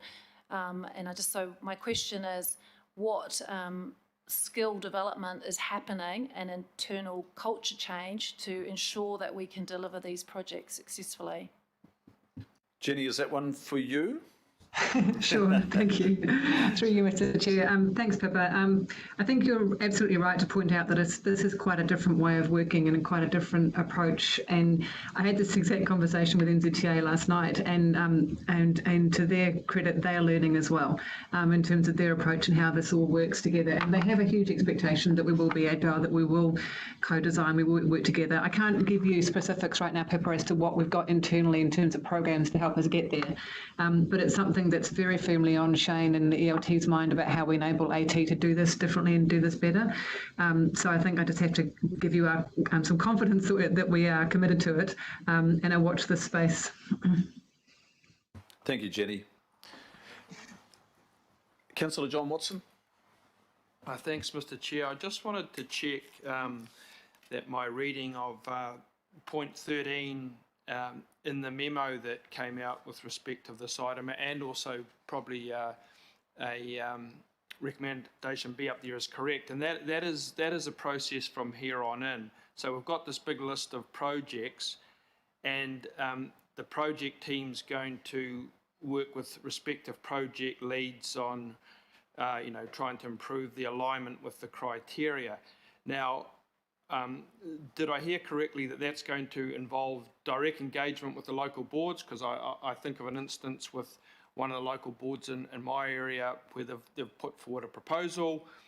It comes up as low in this recommendation in terms of a cycleway walkway on the western end of Otea Valley Road, but there is some dispute over the information, how accurate the original feedback material was. The board has a very pragmatic view, which would seem to align very well with this latest memo we've got in terms of what it could lead to. So my question at the end of all that, is this subsequent process going to involve that level of engagement with the people in the local board so that we have an agreement over what's being proposed, what the response back has been, and how it might be better refined then, to have a chance with NZTA when it goes through? So Hamish, you're probably best to answer that question from Councillor Watson. My understanding is that there will be further liaison with local boards, but not through full report writing or anything like that, because time just does not allow. So Hamish, maybe you could outline what sort of processes do you have in place whereby you can seek further information to clarify the points that Councillor Watson's articulated just now? Sorry, Greg. Yeah, I might be best placed to answer that one. With the criteria, there is an expectation that we will, as part of the next phase, as we look to develop those strong applications, those applications from local boards, or those AOIs from local boards, it would be a case of those AOIs that we did look to progress, then we would be working closely with those local boards to develop and make those applications stronger. So there's a greater alignment with the Whakarite criteria, so that we do put our best foot forward in terms of submitting those applications. So yes, there is a commitment for AT staff to work with the local boards to work up those applications. Yeah. So I just want to clarify there. I know what the time frame here is, and it's pretty tight. And I know that boards have meetings and workshops. This would be more of an informal process, though, would it not, Greg? You would not be writing reports for workshops or board meetings. It would be an informal process to seek further information and clarifications, etc. Yes, that's correct. So yes, given the timings, it would be more of an agile communication process. So it would be more informal, as you say, rather than going back officially in writing boards, just because of the timings associated with that. We haven't got the luxury of time with this one, unfortunately.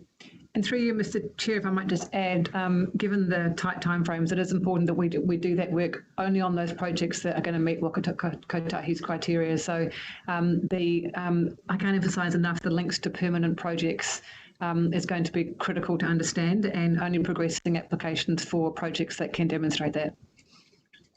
Thank you, Jenny, and thank you, Greg. And Councillor John Watson has a supplementary. So thank you, Mr. Chair. Just a quick follow-up to that. So my reading of that then, that process just outlined there is not going to apply to all the 47 EOEs received. It's just going to be the ones that are being passed this test.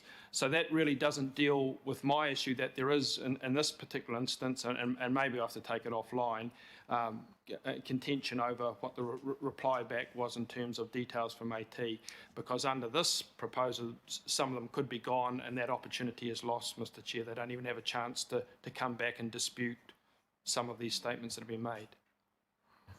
Yes, and that's where this letter from NZTO Whakarite is important, because they're saying we must abide by the criteria. But let's get anything that you have concern for or more information through your advisor. I'm sure Lisa and Greg will address your questions. Thank you. Councillor Richard Hills, please, a question. Do you mind if I just have a quick comment, Chair? I think my questions have been answered. Yes, please.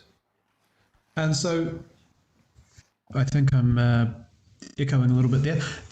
I just want to say we need to push forward with this. We definitely need to push forward. And if we look like we don't want this and we're unsure about it, I'm sure others will get the benefits that we don't. There is a serious concern out there that we are being derelict of duty by our safety, cycling and walking budgets being slashed. I understand, we all understand the financial implications we are facing, but what it looks like to many people is that we are putting lives in danger due to these cuts, because large roading projects and other projects have been favoured or were underway long before cycleways, safety projects and walkways, footpaths were contracted.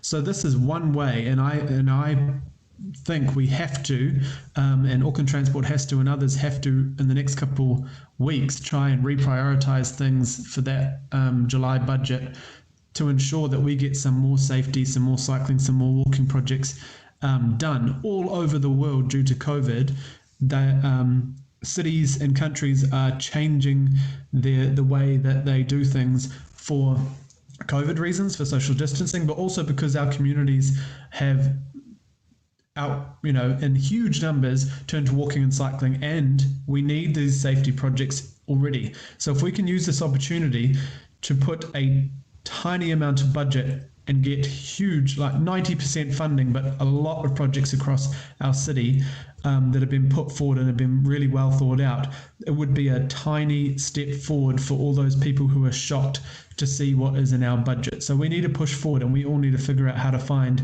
the small budget.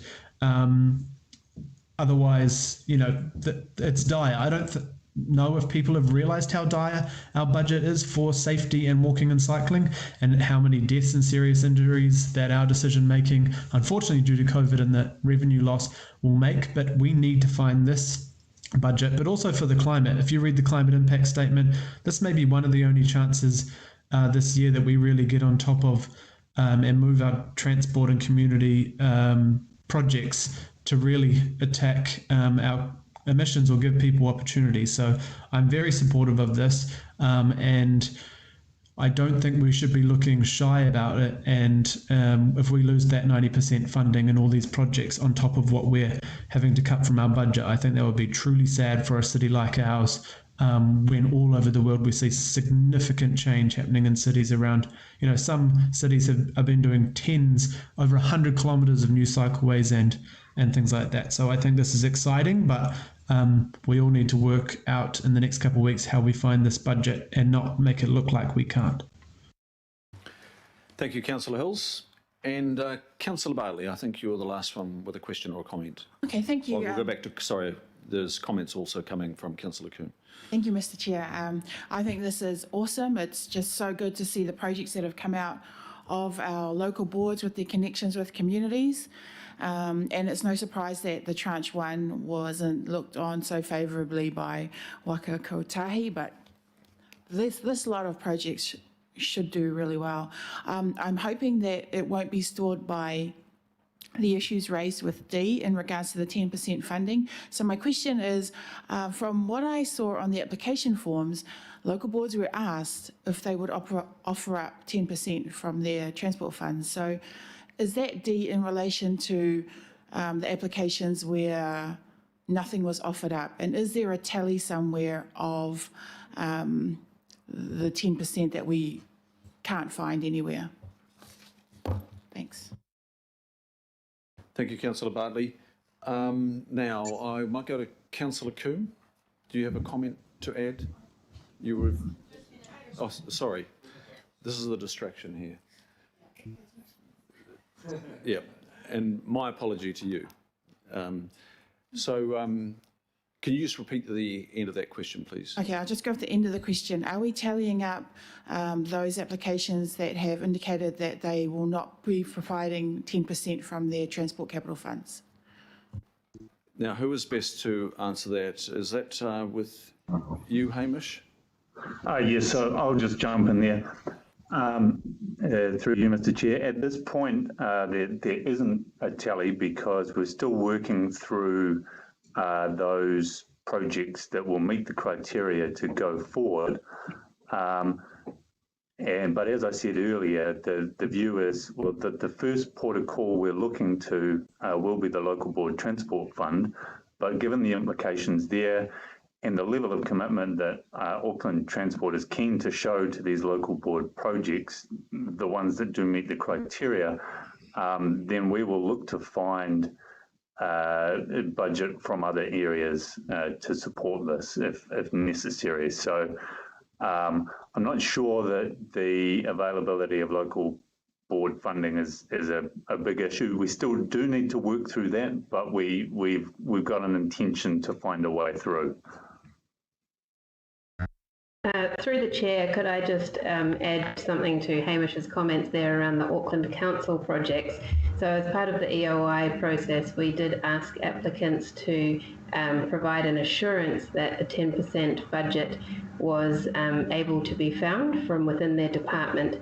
Now, this is particularly important to support Waka Kotahi's criteria of a path to permanence. So we have made it very clear to people that in their applications, those applications needed to be linked to a project that was already a permanent project or program that had already had a level of funding put towards it. Now, acknowledging that we won't know exactly our financial position until the emergency budget is approved, there is still a clear intention from the applications that have gone up from Auckland Council that that funding is from within the existing programs. Okay, thank you. And I think that was Liz Nichols? Yes. Thank you.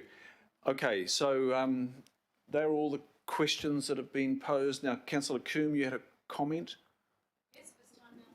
Yes, please. Thank you, Mr. Chair. I would very much like to speak in support of this process and the applications going forward. I very much trust the process and the ability of the delegated group to work the expressions of interest further so that they meet the Waka Kotahi criteria, and it is quite a high bar that's been set, and there is going to be a lot more work. So it's great to see there's a real broad range of applications that have come forward, and local boards, all the local boards are thinking about opportunities, because this is just such an amazing opportunity. And Councillor Hills has already spoken to the concern that we share around the massive cuts to our active transport budget and safety, and this is going to fill a really vital gap just at a time that we need to be rethinking how we encourage more active transport and make our streets safer and have a post-COVID recovery that's very much based on people-friendly streets. And so this fund is just going to unleash something quite incredible, and I just feel really excited about it. And particularly the fact that the cap has been taken off. So Auckland Council, the family, has this amazing opportunity to tap in to quite extensive funding at a real vital time that we need it. But we're going to have to really I brought that up in my question, was really going to the fact that we just haven't had a culture of doing things quickly and cheaply and tactically. So it's great to hear today that there's a real commitment to take forward these projects. I don't think there's a lot of benefit from councillors getting down and dirty in them, but obviously we all bring to these projects a whole lot of different knowledge and experience and things that we've been trying to make happen in our ward areas, and going back to many of us being on local boards. And I did just want to highlight two examples of where tactical urbanism can really make a difference. And on High Street, we've had years and years and years and years about fighting about how we could do things differently on High Street, and massive resistance, quite rightly, from why did we need to dig up the street and kind of start again on a street that was only put down less than 25 years ago. But we've managed to do something now using built-out paved footpath that has really shown how we can transform the street very, very cheaply, and it was done through a co-design process. It was done very differently. It brought everyone along.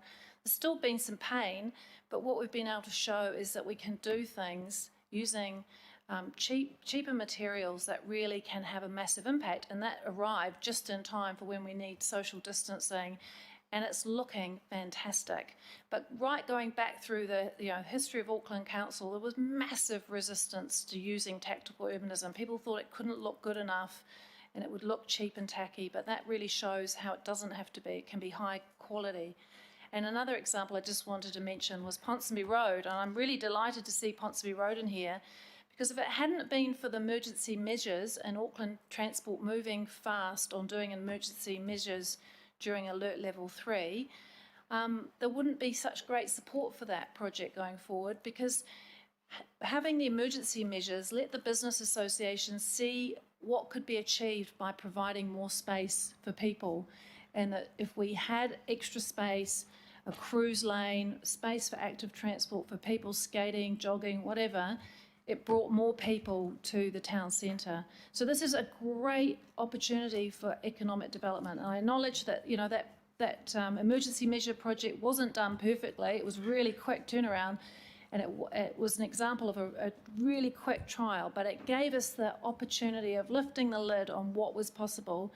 And so to be able to take it forward with this fund and quite a significant budget, and if we can do it in a way that meets the criteria of a pathway to permanence, we're going to absolutely transform a road that desperately needs to move from being a car sewer into being a destination and a place for people that's really super friendly. And it's going to be great for the local businesses and the community and the residents if we can do it right. And so this is where this fund is going to really make a transformational difference. And if it doesn't, we can remove it, and we haven't wasted a whole lot of money, which I think is quite rightly, particularly now with our budget being so tight. No one wants us to be spending, Ponsonby Road would cost us 50 million if we were going to do it properly. But this fund, and as Chair Darby said, almost like 90% covering the cost, is just massive to be able to tap into that, and we do not want to miss this opportunity. So I hope that Councillor Henderson's right, that we could look at, we should be aiming for a good chunk of funding from Waka Kotahi, and the opportunities there for us to see. So thank you to everyone who's bringing these, done all the work to bring forward these expressions of interest, and I really hope that we can come up with a really robust, strong package that will get funding. So thank you. Kia ora. Thank you, Pakum, Councillor Papakum. Now, Councillor Desley Simpson. Desley, can you see the D on the screen before you? Thank you.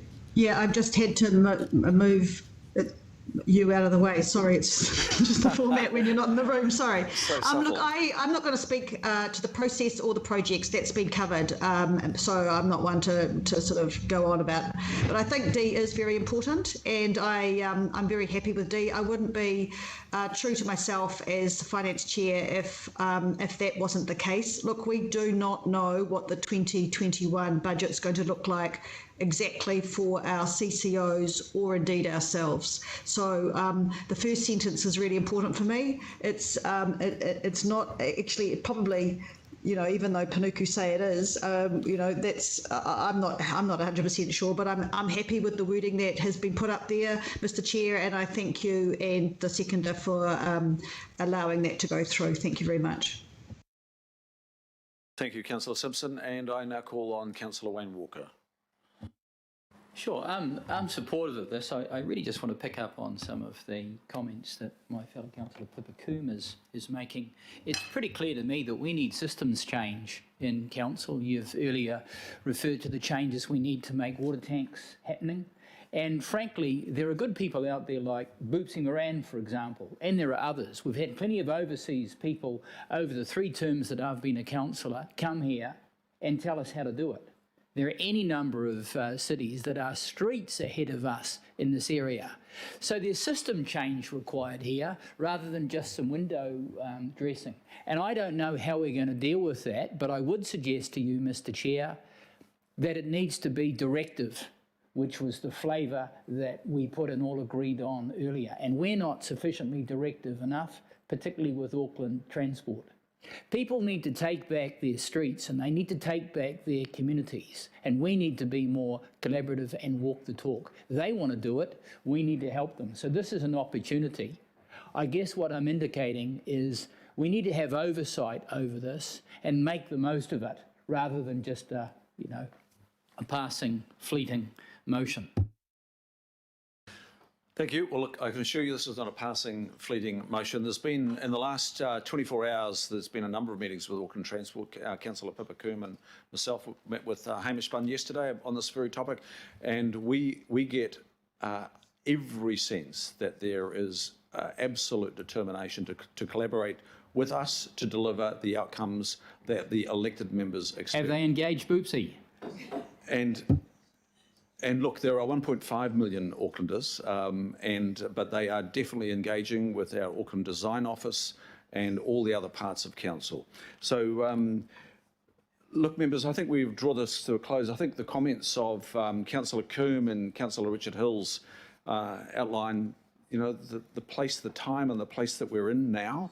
There's a huge opportunity here to make our centres different places on the back of COVID, and let's grab this. You don't sneeze at receiving $90,000 for putting up $10,000, but that is still subject to our budget considerations, in part, as Councillor Simpson highlights. Do want to acknowledge the work here. We're only here because of an initiative of the Associate Minister of Transport, Julianne Genter. She conceived this idea. I think Catherine King at Waka Kotahi for a correspondence last night, keeping us honest and prompting us for improvement. So let's get these projects over the line. Let's dress best and present ourselves in front of Waka Kotahi for some real innovative, demonstrable change on our streets. So I thank all the contributors here today. I do actually want to thank Lisa and Greg, Hamish, Jenny, and our Auckland Design Office for the massive work that they've put into this. I just also want to say, members, that while the delegation is to myself, the Deputy Chair, and independent Mahere Statutory Board members, I assure you that we will not be in a position of cherry-picking projects. We will be looking at the recommendations that come through and confirming those recommendations. We'll be testing whether the criteria have been fully met, but I can assure you that we will not be pushing any particular project forward in any way. And I think that is the assurance that we all received when we were considering the shovel-ready projects as we were several months ago. So put it to the motion. Now it's moved and seconded. All those in favour say aye. I'll take it on the voices. Aye. Aye. Aye. Aye. And to the contrary, no. Declare that carried. Thank you. We'll move now to the next item. And got to move. I was going to put that to the chair and the deputy of the Environment and Community Committee, actually. I'm just wondering if could I do that, Councillor Walker? Well, I'd be keen to put my name forward, Mr. Chair. I'm compassionate about this. Can I actually get to the item first? And that is item 11. And that's our submission. Now, we have, I need to open up the right pages here. Excuse me, members. And it's Jessica Geary, who's the principal author, and I think we might have Dave Allen as well. I was going to, Councillor Walker, before I got to the item, you moved, but I'm very aware of, who leads the work around the council table, and this work falls into the chair and the deputy chair of the Environment and Community Committee. So would Councillor Hills like to move? I'm finding it extremely hard to hear. It sounds like there's a plane taking off in the town hall. But I'm happy to second if Councillor Walker moves. I'm not worried. Thank you. We'll take it that way. Councillor Walker moves and Councillor Hills will second. And now we'll go to Jessica. We've got a presentation. In your hands, Jessica.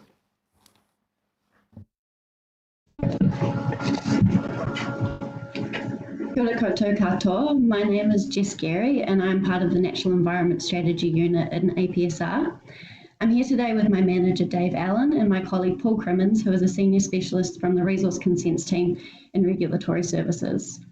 We're here to present to the Planning Committee on the draft Auckland Council submission on the proposed amendments to the National Environmental Standard for Air Quality, or NES-AQ.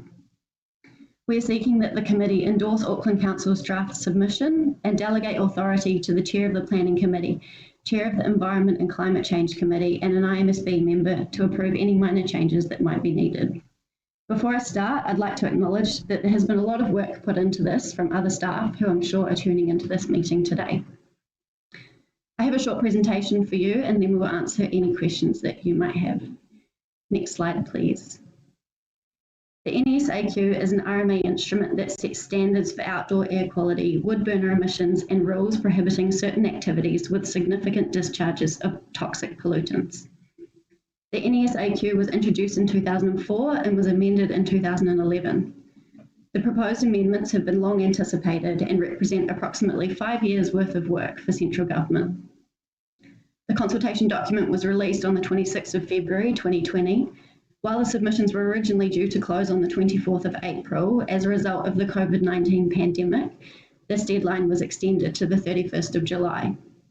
Auckland Council staff have drafted a submission for your consideration.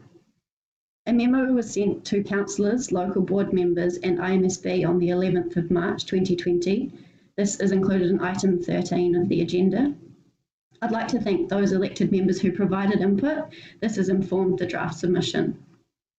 Local boards, mana whenua and relevant CCOs were provided with an opportunity to input into the draft submission, and feedback was received from Albert Eden and the Aotea Great Barrier local boards, and this has been considered in finalising of the draft submission. Next slide, please.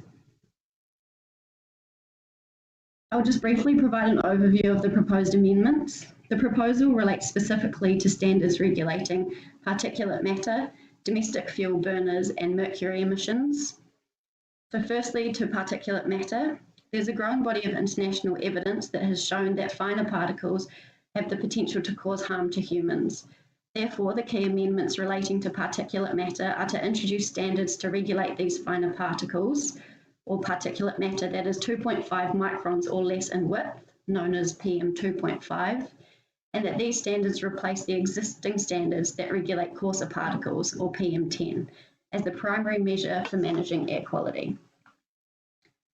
For the proposals relating to domestic fuel burners, in recognition that domestic solid burners are a significant source of particulate matter, the proposal is to make the standards more stringent and reduce the emission standards for newly installed burners, and include all types of newly installed burners that use solid fuel under these regulations, including coal burners, multi-fuel burners, pellet burners, open fires, cookers, and water boilers.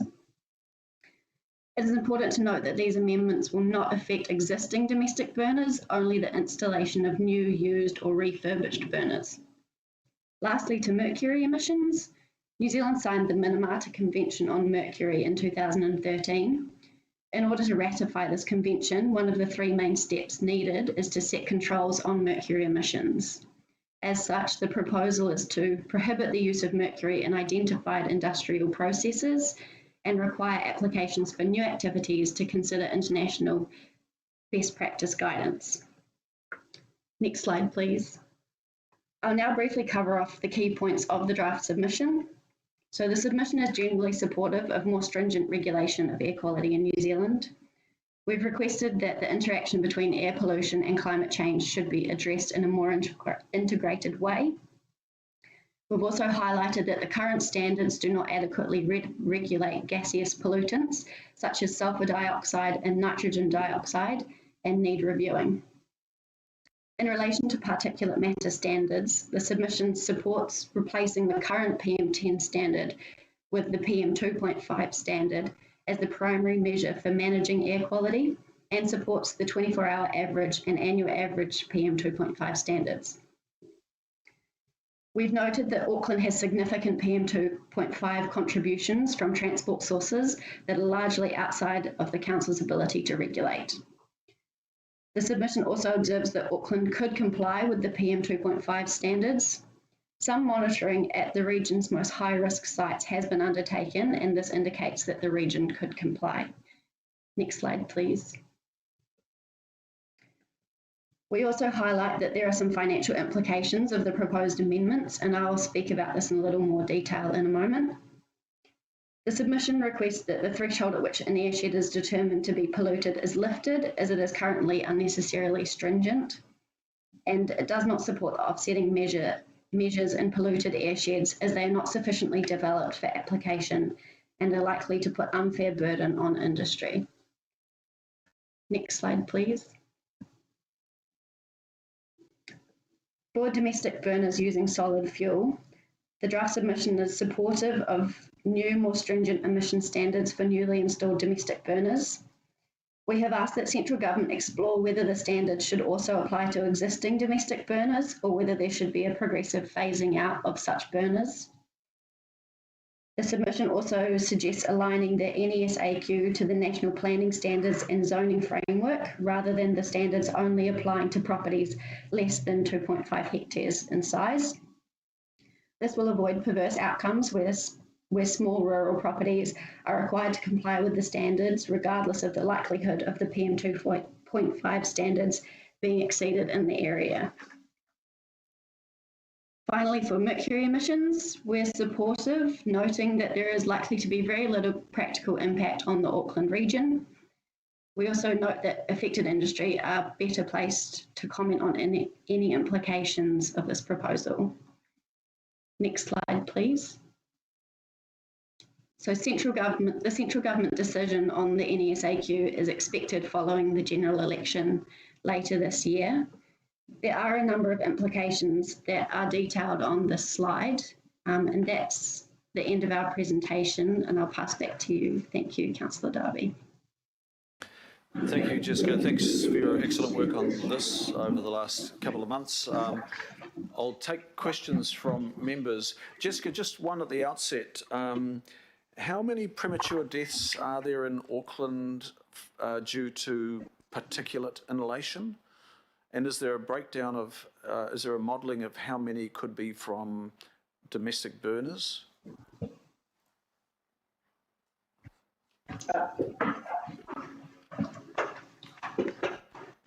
Sure. The last update for... Sorry, I'm not sure who that is. Could you introduce yourself? Sure, Paul Crimmins from Regulatory Services. Thank you, Paul. And Air Quality Specialist. The last update for health effects was the Health and Air Pollution in New Zealand study 2012. It has currently been updated. Now, I could give you those figures, which off the top of my head are in the region of 400 in the Auckland region for all sources. but I'd really like those numbers to be updated because they are quite old. And so that is something that the Ministry for Environment are currently undertaking as part of this review. Okay, thank you, Paul. So you prefer to update, but from memory, and that's, I think the number you gave me is something that I recall as well, but that's from all particulate, including exhaust emission from cars, etc. And so, look, we'll get that separately. Questions from members, please? I don't have any questions from members at this time. Okay, look, this is a great submission. Councillor, can I ask you, just point out to Councillor Linda Cooper, Jessica, Councillor Cooper is the Chair of Regulatory, and part of the submission relates to not going through a full consultative process on a bylaw review. Do you just want to highlight that particular part, Jessica? I just want to make sure that Councillor Linda Cooper has the opportunity to provide any feedback on that particular part. Jessica, can you just highlight that particular part of the submission, please? Yes, of course. So to highlight that, in order to give effect to the NES-AQ, the Air Quality Bylaw for Indoor Domestic Fires 2017 will need to be amended to ensure that it aligns with the NES. Within the submission, Auckland Council has requested that it be able to amend its bylaw as a procedural matter without using the Local Government Act 2002 Special Consultative Procedure. Thank you, Jessica. Okay, Councillor Cooper, just because you're remote, I'm just making sure that you are aware of that. Do you have any feedback on that, Councillor Cooper? Yes, I mean, if that was way, it would have to come from a legal change, I guess, or a legal exemption. Obviously, I'm not sure that we're able to do that if we're asking the government to change that. It's a difficult one because we know how controversial that bylaw was at the time that we developed it around indoor domestic fires. So, I mean, I'd be a little bit wary of not having consultation if it did really affect households.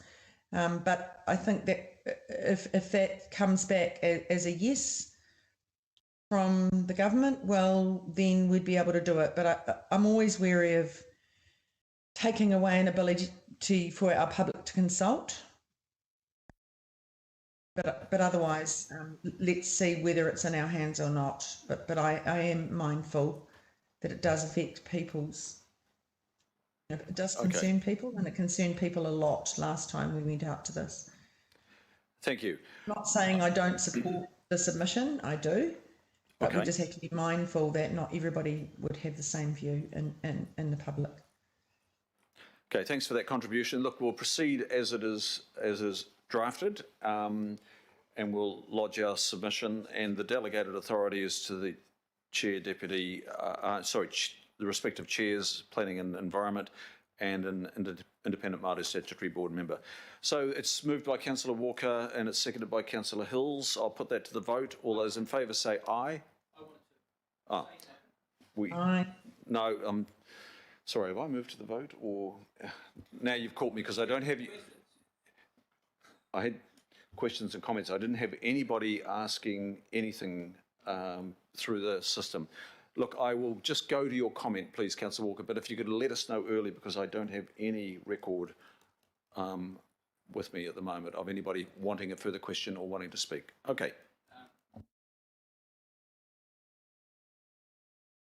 Can we have your microphone, please? I don't know what opportunity there is to add to the submission, but there are a few things that I'd raise. Quite obviously, the government and we identify that submissions from vehicles are a very significant pollutant, and that's a journey that we've been on for a long time. I remember back in the 70s when I was involved with Friends of the Earth, we had a vigorous campaign to get lead out of petrol, and that took years. Anyway, that worked. But there isn't any mention around the restrictions that the government could put in place at source on vehicles, by all means you can have restrictions around a watershed, but that is something that I would suggest we could and should be picking up on, and that would also drive, in respect of our climate change strategy, the move to electric vehicles, because it's closely related. So I just make that suggestion, Mr. Chair. And the other observation I would make, and it goes to the notion of submissions, as far as wood burners are concerned, there is really good technology out there now with double and triple burning wood burners that have a minimal amount of emissions, and at the same time they are highly efficient. So in that respect, I also make the observation that the submission again goes to our climate strategy. I have no issue with burning sustainably grown wood to produce heat, so long as it's done well. A critical requirement, though, that's often not picked up, and it is mentioned in here, is the actual choice of the wood. If you burn the appropriate wood and it's dry, then you've got minimal emissions. So I am making some suggestions, Mr. Chair, around some things that we might add that mesh with our climate change strategy. I haven't looked more particularly at the agenda to see what the mention is around what the impacts are in this item, but I would suggest there are a number, and you might be happy and comfortable to pick up on some of those. And the last passing comment is that Mercury is captured in here, and I make the observation that at a number of council mortuaries, we've got facilities that burn bodies, and often those bodies contain mercury. I had all mine removed, so I'm okay, but that's not the case with everyone. You. Did you say you had all your bodies removed? No, all the mercury, Mr. Chair. Oh, okay. Thank you. I have a question. Look, just addressing the points you've raised there, I actually think the submission addresses all the points you've raised. So, members, this was, we were alerted to the submission by way of a memo from Jessica, I think in March, Jessica, wasn't it? And I provided feedback, and Councillor Coombe and Councillor Hills, the three of us, I think we talked about, I think it was Councillor Hills tying in climate more. And that is addressed in the submission. The burners are addressed in the submission. Mercury is addressed in the submission. So, Jessica, can I just come back to you? It's a little bit unusual because we're actually in debate, but can you confirm that the points that Councillor Walker has raised have actually been, in my view, captured in the submission? Yes, I can confirm that those points have been raised. And if Paul would like to just make a comment about the mortuaries and the mercury emissions, we can address that as well. Thanks, Jeff. Briefly, Paul. We do have a number of crematorium in the Auckland region with Auckland Council. Paul, you're very hard to hear. Can you just amplify yourself somehow? Auckland Council operate a number of crematoria, and yes, I would agree with Councillor Walker that dental amalgam is really our key source of mercury. The Minamata Convention does not go so far as to look at that source. We have separately suggested to the Ministry for Environment that it may be necessary to look at it, but through our resource consenting framework, we do assess and ensure that the levels of mercury discharged from all crematoria, private and council-owned, are appropriate. Thank you, Paul. Now I have a question from Councillor Desley Simpson and then comment from Councillor Linda Cooper. Councillor Thank Simpson. you, Mr. Chair. Thank you, Mr. Chair. Look, I just got a question because of something that Linda said. Am I correct in saying if we support this, we give up our right to consult via a bylaw ourselves? Jessica, can I go to you on that? And this would affect a part of the previous bylaw, not the bylaw in full, is my understanding. And can you give us an idea of the cost of that special consultative procedure, Jessica? Councillor Darby, Allen here. Sorry, is it Paul again? Dave Allen here now, Chris. No, sorry, Mr. Chair, I can't hear him. Yeah, I'll come. Can you hear me now? It's Dave Allen. So, Dave, we can hear you, Dave. You're a little bit faint. If you can just be centred in front of your mic. Thank you. Okay, thank you. So just to clarify that the special consultative procedure, what we're suggesting in the submission is that it would be appropriate to, if the central government is looking to adopt these particular changes, it would be appropriate for us to not necessarily have to go through a subsequent process to basically align and confirm what central government has already achieved through this particular central government initiative. In terms of the costs associated with doing a bylaw change, we've been advised from the Community Social Policy Department that that might be in the order of about $10,000 or $15,000 for advertisements in newspapers and other media, as well as, of course, staff time involved with preparing any of those notifications and responding to submissions if they were to eventuate. The other comment I'd make is that I would envisage that this would be there would be parts of the bylaw which may still have currency and that would still need to be in place. It is effectively saying that there are parts of the bylaw that would no longer be required as a result of the NES air quality amendments that we're discussing today. Okay, that's clear to me. So you've got a higher order direction through the National Environmental Standard, which you're bound to give effect to. You don't have a choice. And so that is then put in place for all jurisdictions, including our own. You're saying it's not something you can really go and consult on when there's a requirement to have it in place. Is that correct? Yes, that's correct. Okay, Councillor Simpson? Yeah, so sorry, Mr. Chair, because my gut feel is I don't want to give away to central government the right that we have to consult under our own regime. I don't think that's fair for Aucklanders. So it was your second question. You were saying that should this go through, I just need clarification again. So should this go through, it would apply nationwide, and we would basically take that bit out of our bylaw. Is that correct? It's paragraph 19. Hold on, let me just, I've got too many screens. Paragraph 19, that last bullet point. Is that clarification, please? Dave, are you best to respond to that?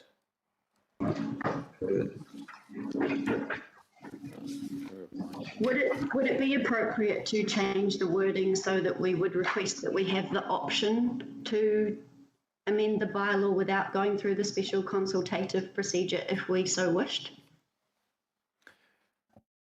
Well, there's one option. I mean, I would prefer, personally, I prefer us to not have to go through a process and hold up expectations that really can't be delivered because there's a higher order law that needs to be signed up to.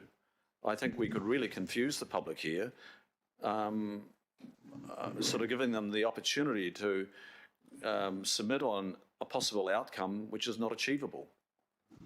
Can I just go to can I go to Director of Strategy on that? I think this is, yeah.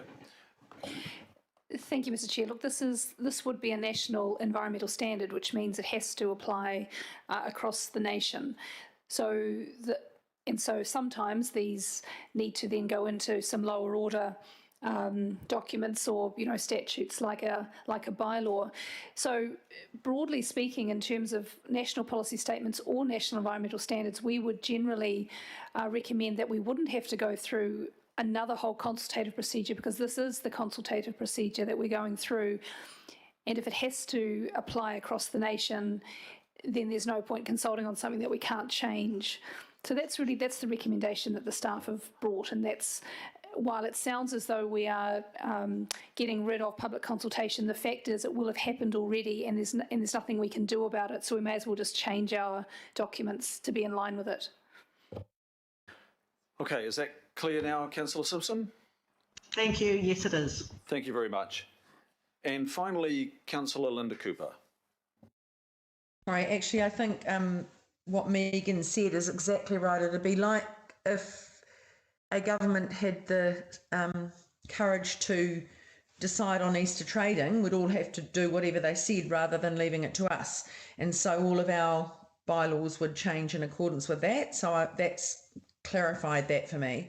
There wouldn't really be a chance to consult on it because it's been deemed on high. So in that case, I'm fine with it.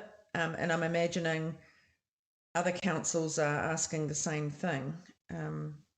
Yeah, so I guess, yeah, I think Megan's answered or said what I was going to say after all that. So it wouldn't be a case of public consultation if it's a national guideline or standard. Thank you. Thank you, Councillor Cooper. And it's good to draw that out. And we have and concluded that. So, Jessica, it is the draft submission as it is presented to us today that we will now vote on. And it's moved by Councillor Walker, seconded by Councillor Hills. So I'll take it on the voices. All those in favour say aye. Aye. Aye. Aye. And to the contrary, no. And to the contrary, no. I declare that carried. Sorry, I just heard a late abstention, but I didn't get an identity. It was me. Me is not an identity. Councillor Simpson. Oh, Councillor Simpson. Sorry, I didn't quite hear, put an identification to the voice. Thank you, Councillor Simpson. Don't you know who she is? Would you like that recorded, Councillor Simpson? Yes, thank you. Thank you. Okay, that takes us to, it's 12:30. We'll go, I think we'll conclude the agenda. We'll go to item 12 now. Members, and presenting on this is John Dugood, General Manager of Plans and Places, and Ian Smallburn, who is our General Manager in Resource Consents. And John, are you with us now, John? Oh, sorry, John is very much with us. He's right in front of us in the room. John Dugood. Great, thank you, Chair. Good afternoon, Mayor, councillors and IMSB members, potentially online. Look, a very brief report, just seeking delegation to the Chair, the Deputy Chair and a member of the IMSB to approve Council's submission on the Fast Track Consenting Bill. You've received a memo on this previously, as have local board chairs. Our understanding is that the government is looking to introduce this bill this month, and according to press releases from the Minister for the Environment, enact the bill this month. So it's going to be an extremely fast-track submission process, potentially just a matter of a few days, hence the need to seek delegation to a subgroup of the Planning Committee to endorse the Council's submission. In a nutshell, the Fast Track Consenting Bill, as we understand it, we haven't seen the bill yet, it's looking to enable certain projects to be approved by the government to go through an independent panel approval process with no ability to appeal that panel's decision to the Environment Court. The fast tracking is primarily achieved by that removal of the Environment Court appeal prospect on some of these projects, and also potentially a reduced ability for parties to participate in the process. So we're anticipating that there will be restrictions on the normal ability of parties to get involved with large-scale resource consents. So it's for resource consents and also notices of requirement for public works, but not private plan change requests, as we understand it. And really just happy to answer any questions you may have at this stage. Thank you, John. So, members, this is a difficult one because we don't have much information, or we don't have any information other than what was on the Beehive website and the Minister's statements. So we don't have the draft of the bill or anything like that at this stage. So the motion is to delegate authority. I'm just mindful that members would like to probably see what goes forward before it finally goes forward. So I have asked the staff to draft a B, and I think I'd like to put that up. Now, this is going to be very, very tight time frame. So the B reads, and if we can highlight it in red, that the draft submission is distributed for high-level feedback. From my discussions with the staff, the turnaround time is going to be probably at maximum 24 hours. So in some ways, there was a reluctance to put this up because it's almost near impossible to achieve. But the constraint is not put in place by ourselves. The constraint is placed on us. So this will be the best we can do, members. And of course, the chair and the deputy of this committee will, along with the independent Mahere statutory board member, and we will be working closely with the Mayor's office as well on the finalisation of that submission. We will do our very best to represent the views that we receive from people here today, coming days, and when we've landed the draft submission and received your feedback. But it would have to be, once you receive your email, it would have to be a response probably within 24 hours, John? That's what it's looking like? That's what it potentially will be like. If the bill is to be enacted by the end of the month, then that doesn't leave a lot of time for Select Committee to consider submissions, make decisions, so I suspect it'll be a very quick turnaround. Yep. We'll take questions at this point, or questions and comments, and Councillor Wayne Walker, please. So I've got a question, I've got some comments. The words that we have here make reference to shovel-ready projects and so on. Given that this council has already put a whole range of projects forward, do any of those projects require this kind of legislation? Well, no, we should, because if we've got projects that are shovel-ready and those projects are consented and so on, I wouldn't have thought that they required this form of fast-tracking. Can I ask the Director of Strategy to respond, please? Through the chair, yes, the shovel-ready ones are the ones that are consented, and some of which had even started construction prior to COVID. So in general terms, even though we don't know what the bill says, we don't expect those shovel-ready projects to need this. However, the government is very clear that over the next couple of years, in order to create employment and stimulate the economy, there will be more of these projects that will use this kind of process to speed up the consenting so that work can start and employment can happen. Again, we don't know the details. I can't give you any further information than that.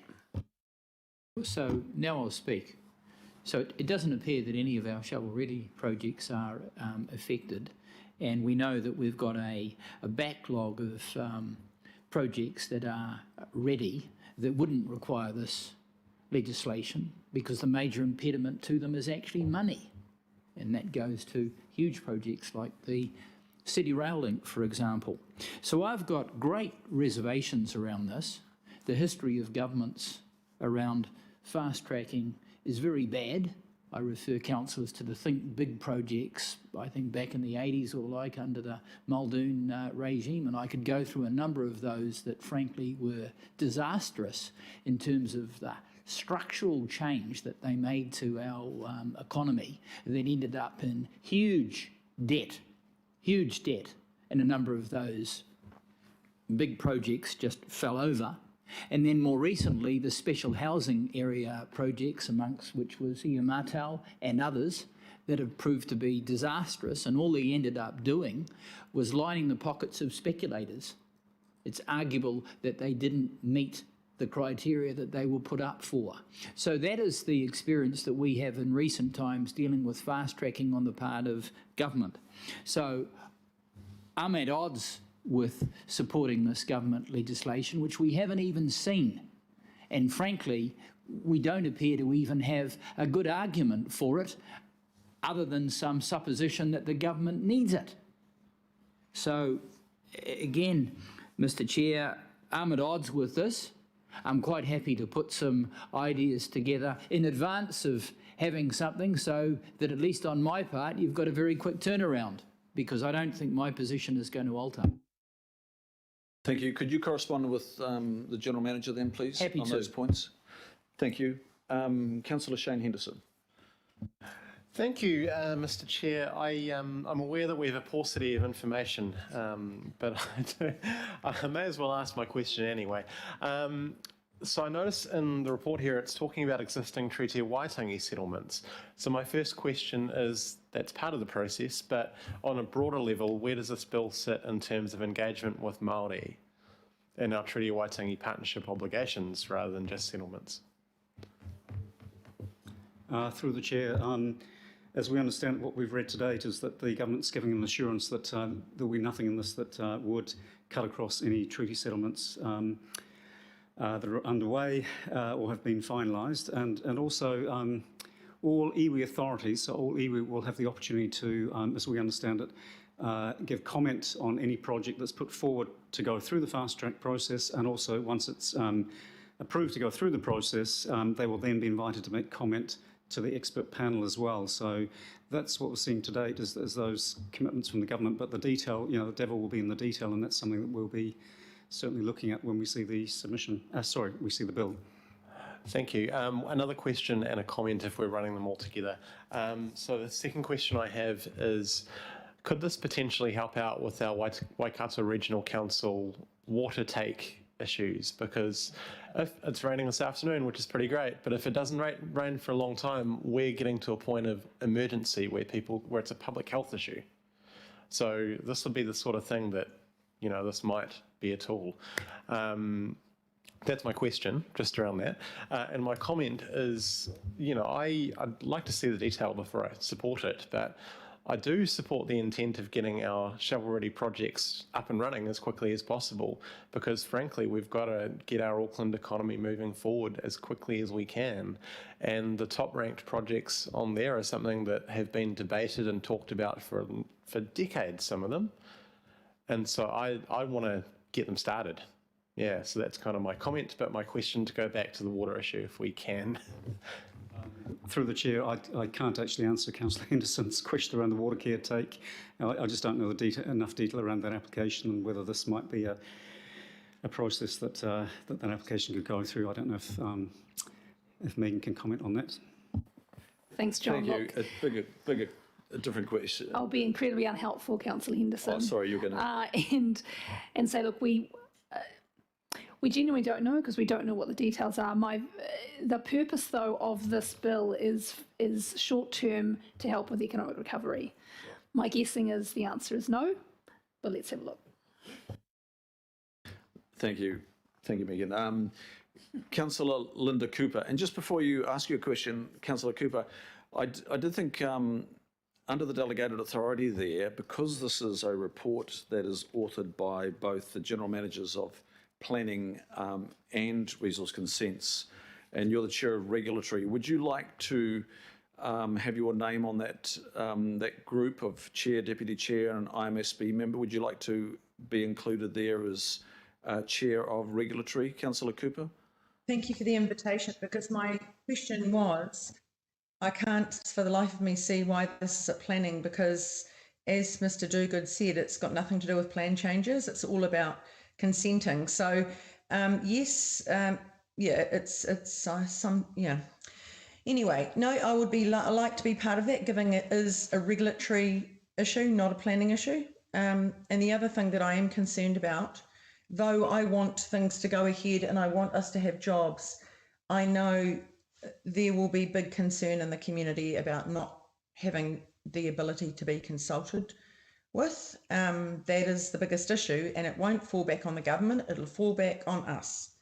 And that is a constant. We are always have to defend ourselves against government regulations and policies, but there's probably not a lot to be done about that, but it does concern me hugely, because as you know, all of us get constant complaints and upset from our community where our current unitary plan allows intensity right next door. And so, it's only going to get worse. But yeah, thank you for inviting me. Maybe we can have an offline conversation about why this didn't come to, I can understand why it couldn't come to regulatory, because we haven't been having that, but it should have then gone to governing body instead of planning. Thank you. Thank you. Councillor Angela Dalton, please. Oh, thank you, Chair. And look, I agree with the other councillors, and we're in unprecedented times, but I find this really astounding.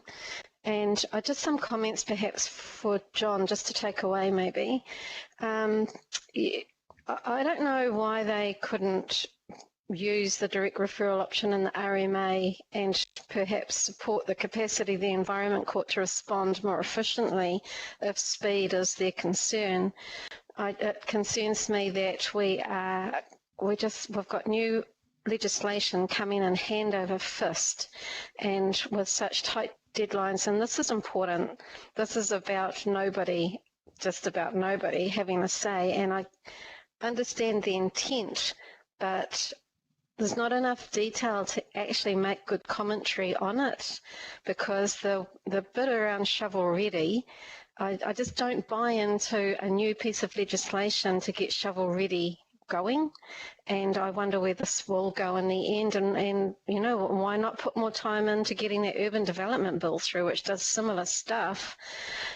So I would just like to say that I really struggle to support this new piece of legislation when I think that this are the tools that perhaps could have been used, and we don't have the context of what those other projects are. That's what I'd like to see.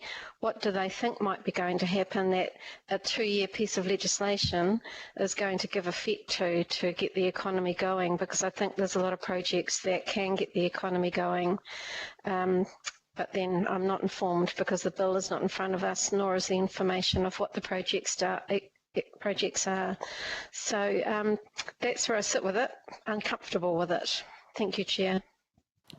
Thank you, Councillor Dalton, and now Councillor Pipakum. Thank you. I think I've got a question that's more with seeking some clarification. So without kind of a draft submission or knowing exactly what the legislation is going to say, are we proposing that we will be essentially supporting this in principle because it might assist in the COVID recovery, but putting a whole lot of suggestions around what the criteria should be and what the legislation should require? Like, it's not clear from the information we've got, and this is probably a question to John, like, are we saying that we would like to see that no project should progress unless it's consistent with all our plans, including local board plans and the Auckland plan?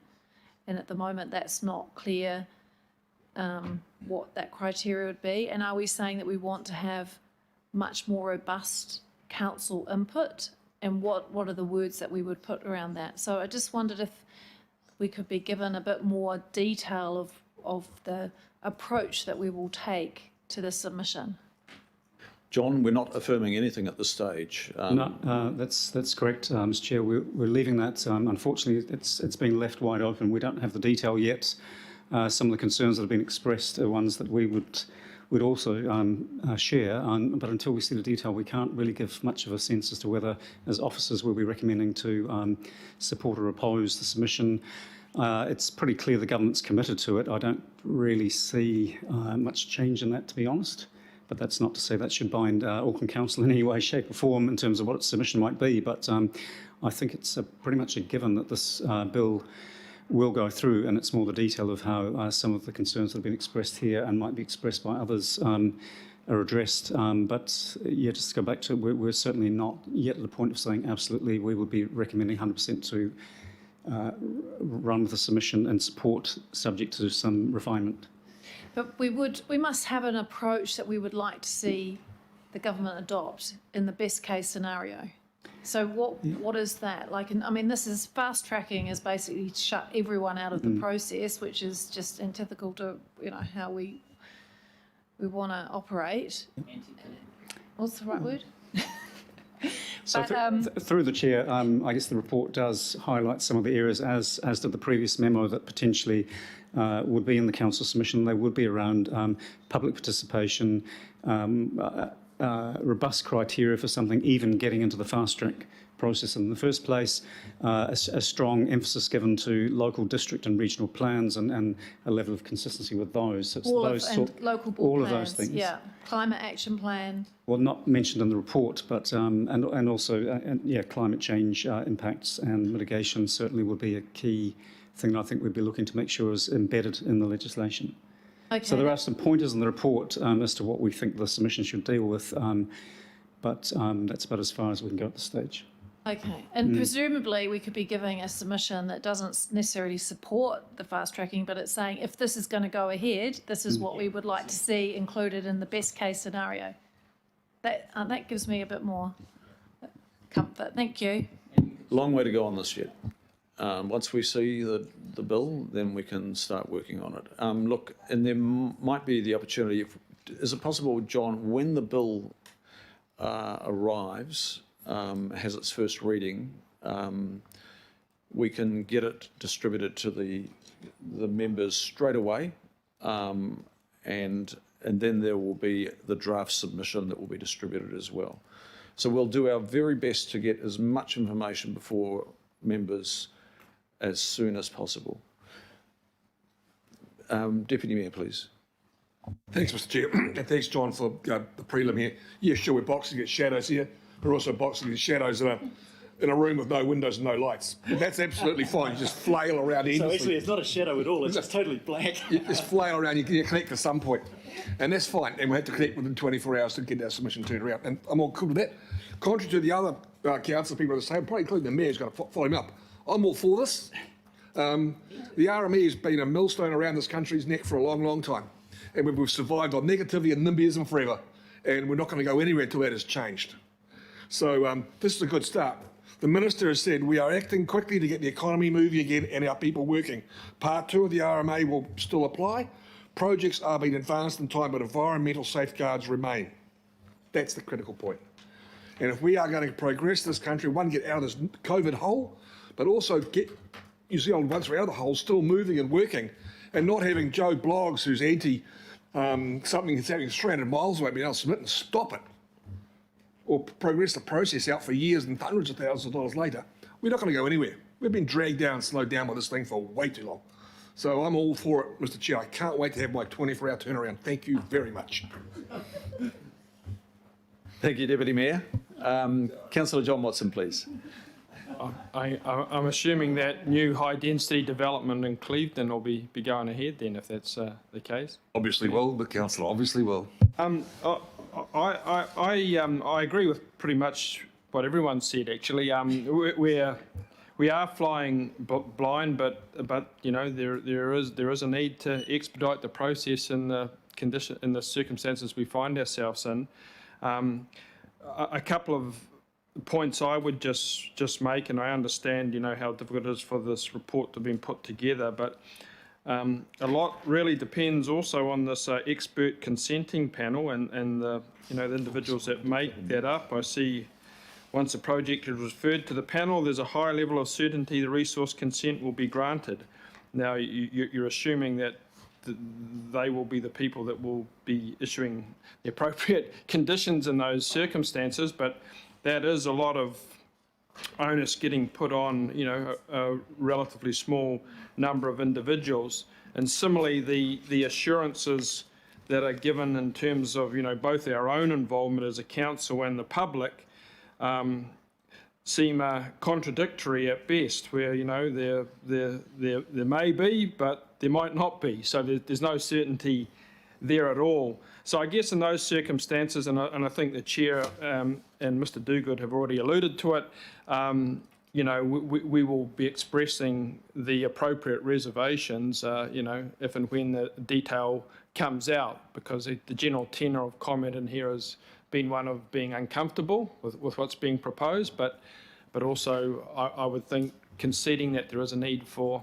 urgency if we're to recover. So, I'm just assuming, especially if we don't get a chance to submit or to really feed back in the time frame, that appropriate reservation, and if necessary, no view is expressed, and it's put entirely on the shoulders of the government then as the ones who are making the call, who will be responsible for what happens on the ground. So I guess, you know, in the sphere of national politics, there will be accountability in terms of how this actually rolls out in practice, and that might end up being, you know, more of a meaningful judgment than even anything we might say in a submission. So thank you.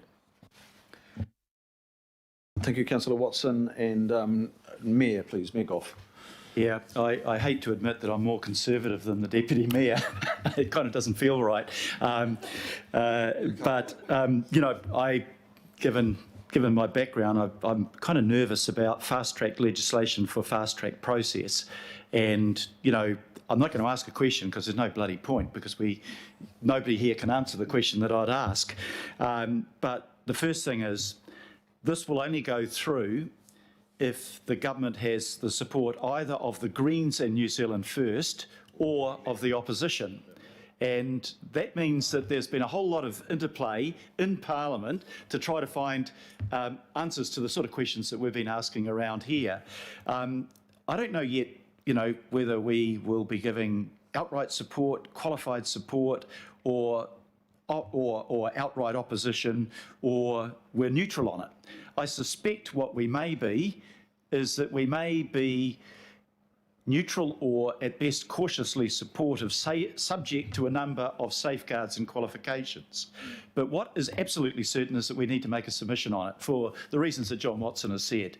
You know, if we don't have a say on it, then it goes through without any influence from us. So we need to put something forward. It will be done under really difficult conditions, because at best there'll be 3 days for submissions. I really hate that process, I've got to say. But look, it is an extraordinary situation. Look, there are examples where all of us can say the Resource Management Act is a pain in the bloody neck and it's a block for what we want to do. And the clear example was actually the one Shane Henderson raised, which was, you know, 7 years to reach 89th in line for a vital water supply project. There is something wrong here, and I wouldn't rule out that, you know, this is sunset legislation, 2 years only. I wouldn't rule out you might be able to use that legislation to do something quick if we get to the situation, as we may well do, that we need to act urgently on it.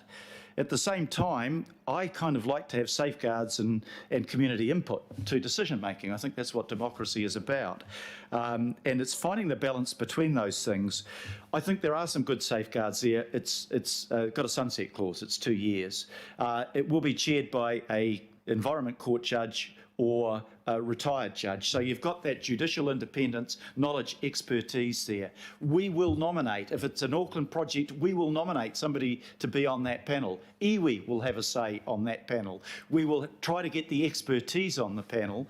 And you know, when this first came out, I sat down with Stephen Town and said, geez, I'm not sure about this, Stephen. What do you think? And his view was actually quite positive. He said, I can think of 100 projects where this would be really, really useful to council getting something done in a timely way. And I'm thinking of the next year when unemployment suddenly hits up to 9 or 10%, when we will want to move really quickly to save and create jobs, to get economic recovery. So it is a gamble. It's a gamble that the legislation will be used in the appropriate way to help people and not be a bulldozer riding roughshod over people's rights. But hey, I can't say yet until I've seen the detail, and even if I've seen the detail, I don't know what projects they'll call in on it. But absolutely, we need to make a submission, and I think I'd like to obviously make a submission along the lines that I've suggested. Look, there's some good things that could happen here, but there are some big risks. What we want is assurance around the risks, and what we want is, you know, other mechanisms that would help ensure that in the short life that this bill will have, it'll be used for good purposes. Just to Linda Cooper's point, actually, I think it will, if they do misuse it for less than justifiable reasons, it will fall back on the government.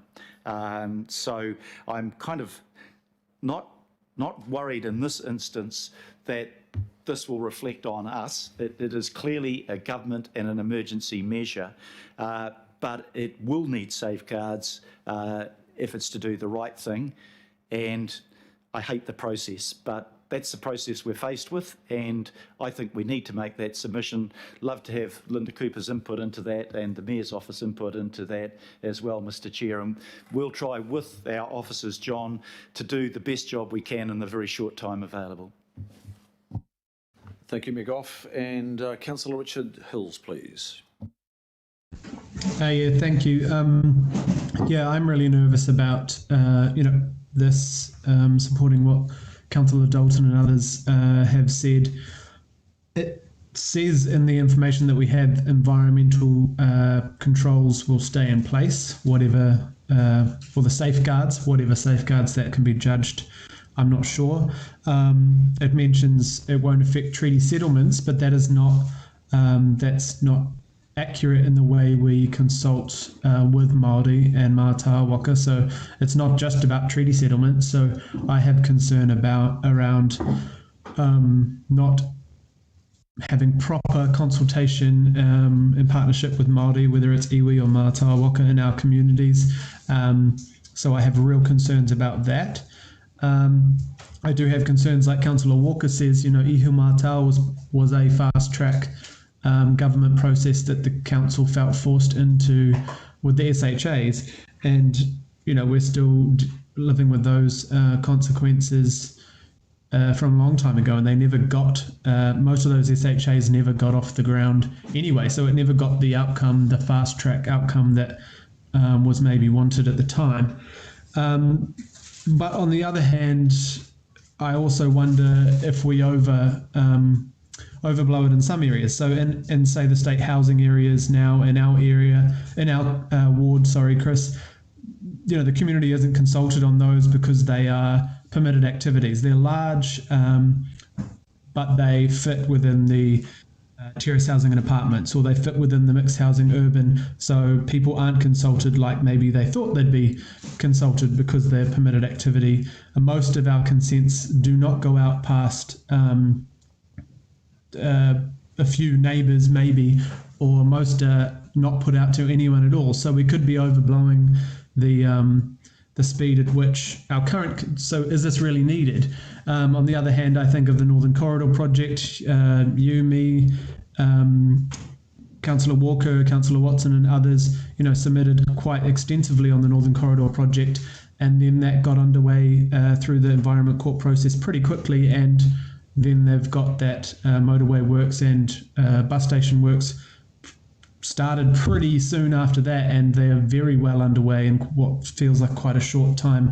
So I wouldn't have said that the RMA process affected jobs in any considerable way. So I do wonder, if this is a little more about, those who scream for cut the red tape, but also sometimes the people who want to have their say the most. So it's balancing that. But I do have serious concerns around the climate impacts, the environmental impacts, and a proper say for Māori, especially considering the constant issues we make when we make these decisions in isolation and focus only on the economical job impacts, which are really, really needed. And I understand why this is being pushed forward, because we need those jobs desperately to get out of this. But I wonder how much effect really this change will do and could create a lot of angst.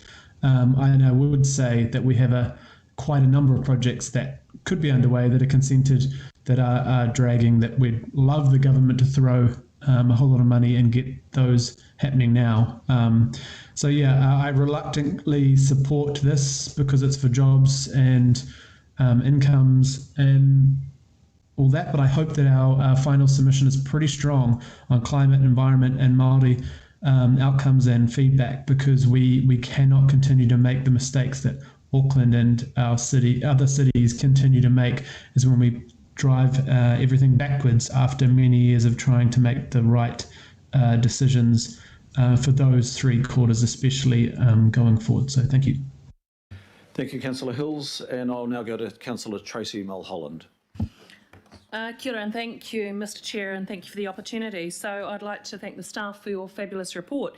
I am in full support of the Deputy Mayor's comments, and I have listened to everyone here too with regards to your views and opinions, and I agree in principle with those, but I have faith in people in this emergency situation, and I have faith in the panel.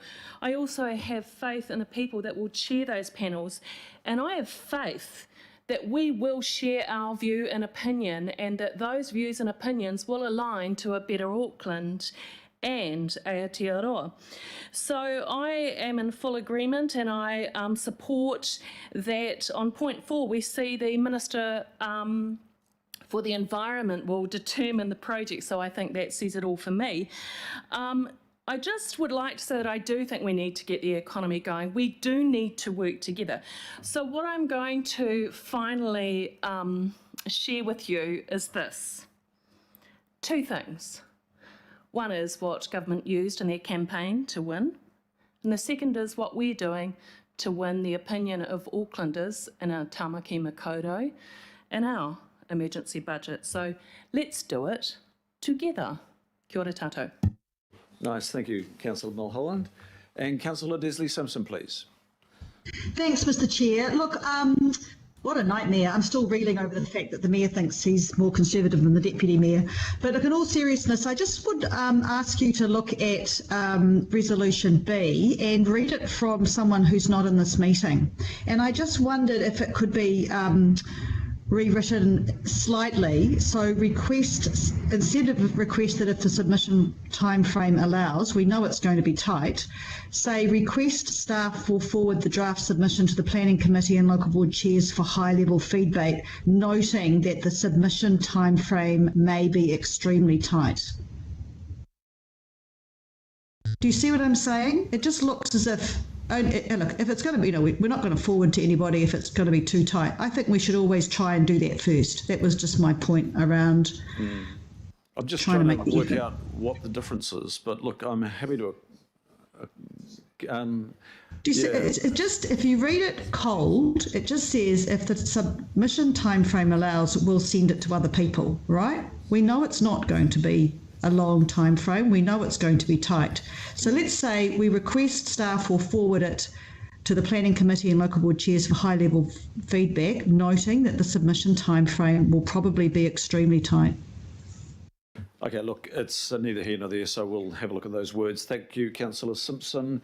Are there any other comments? Welcome back, Councillor Bartley, who's just been delivering a submission to a select committee, Justice Reform Select Committee on our electoral submission. Thank you.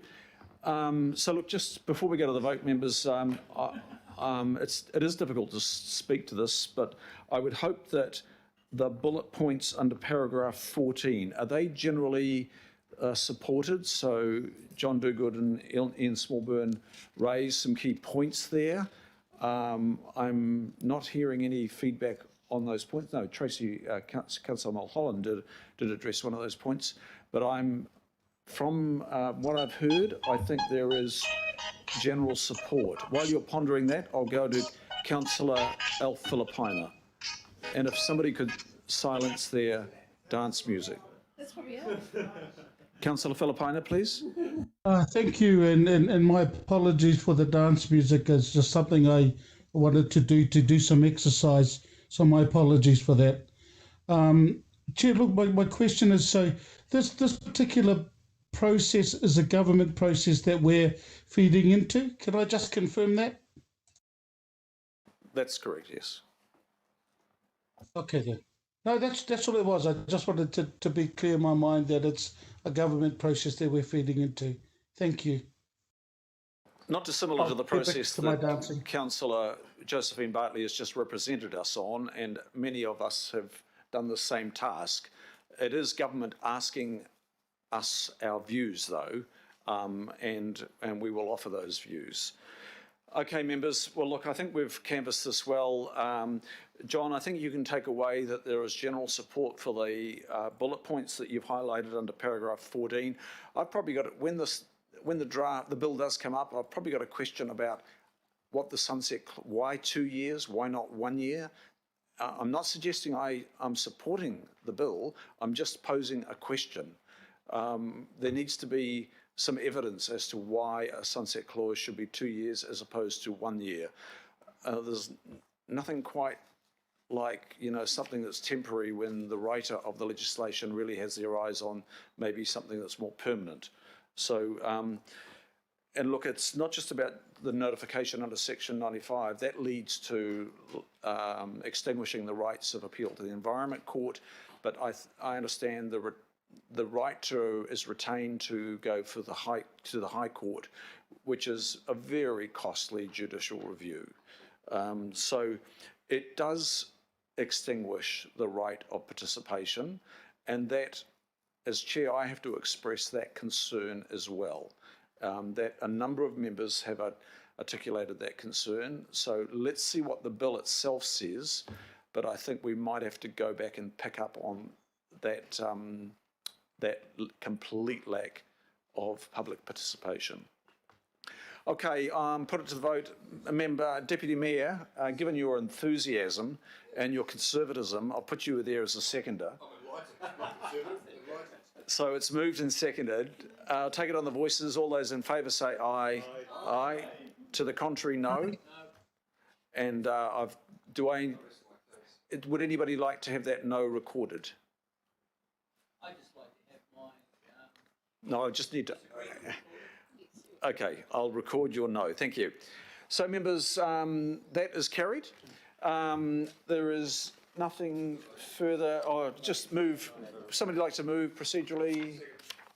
Mayor and Deputy Mayor on item 13. I'll put that to the vote in voices. All those in favour say aye. Aye. Contrary, no. Declare that carried.